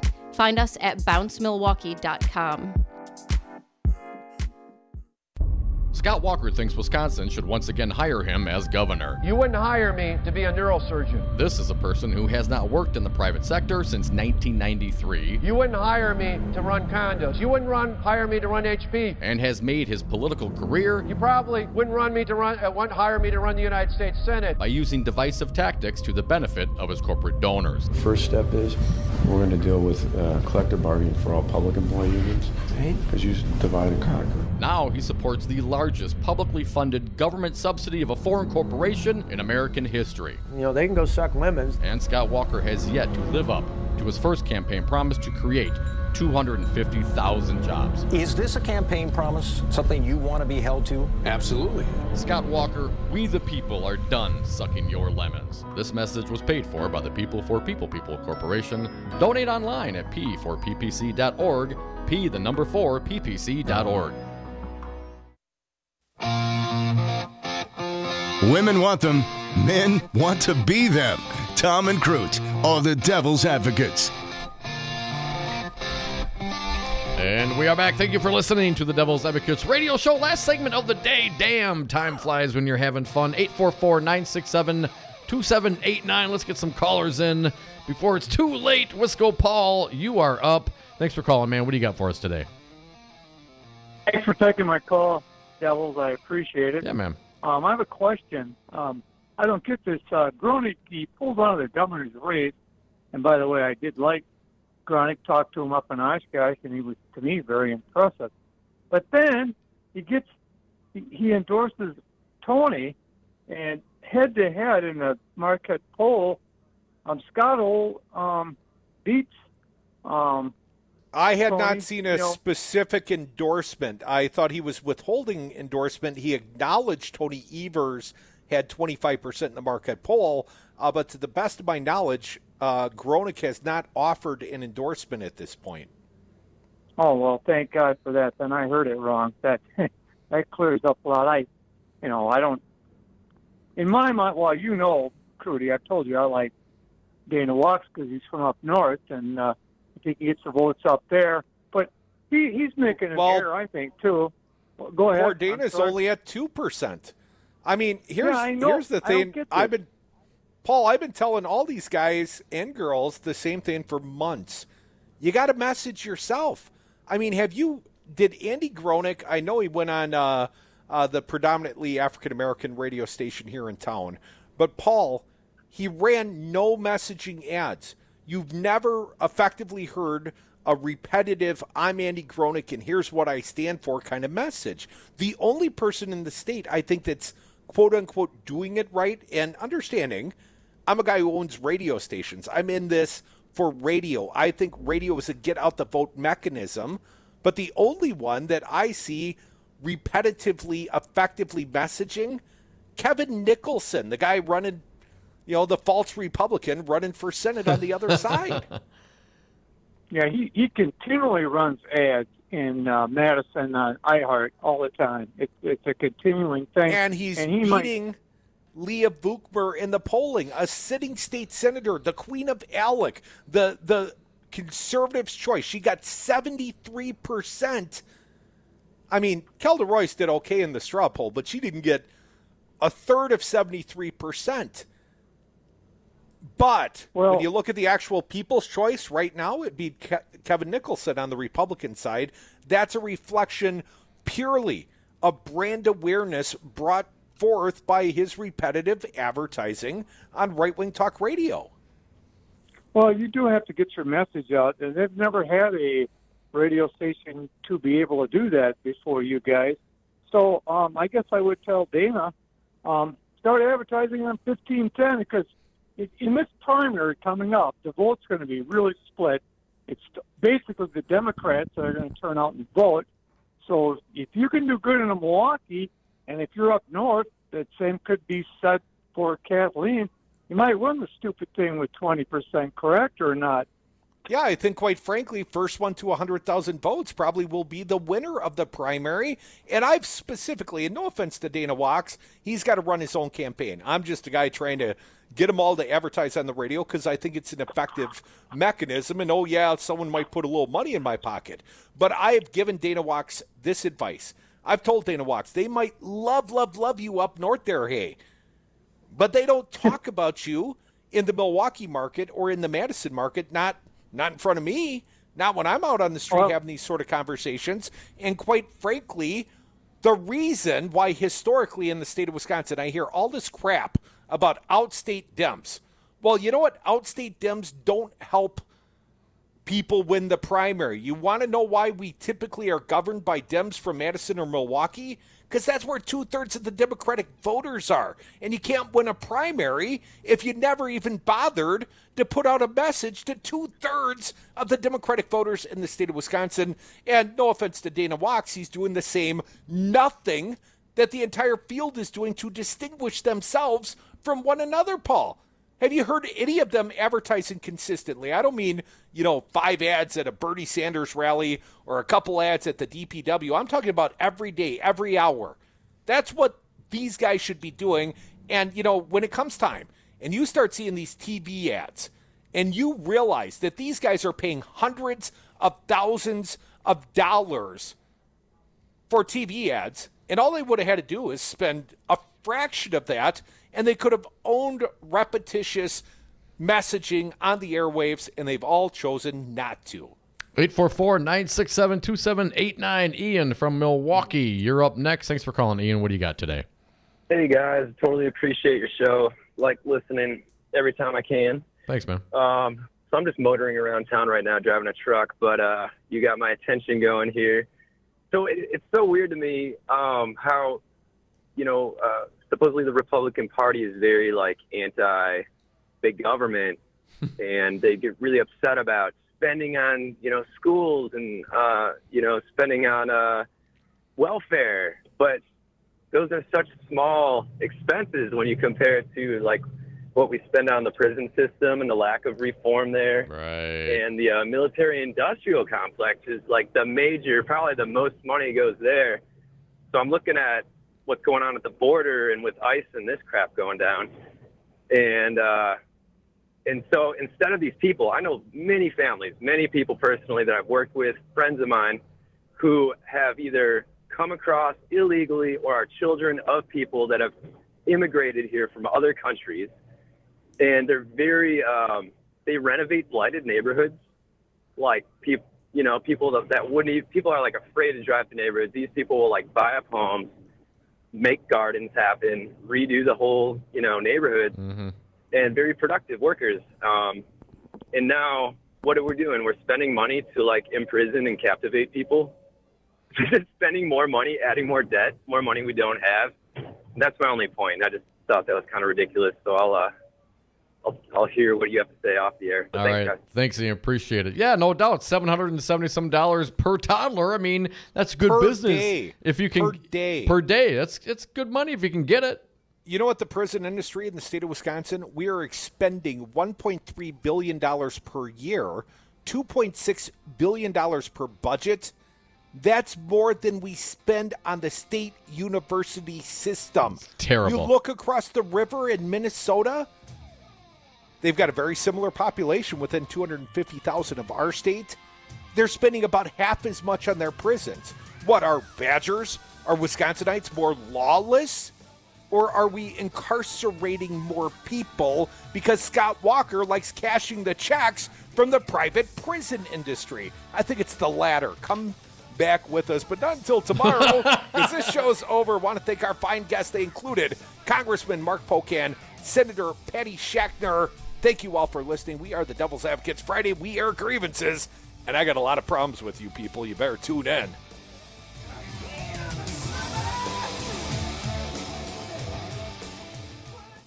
Be best. Keep America great! Exclamation point. Whoever says that is a stupid idiot. Be best. Do you love public education? Do you want to support your schools? Then you should support the people who make them work. You should support teachers and their unions. Teachers' working conditions are students' learning conditions, and when the school bell rings, it is crucial that teachers do not check their rights at the door. The ability to organize and advocate around issues that improve the quality of a teacher's workplace will increase opportunities for students and make schools safer for everyone. Stand with teachers, stand with WEAC Region 7. Hey folks, sexy liberal Stephanie Miller here. Most new Wisconsin jobs are in Dane County, it's true. Some of my listeners are relocating to Madison, many already commute there. When asked where to turn for a trusted real estate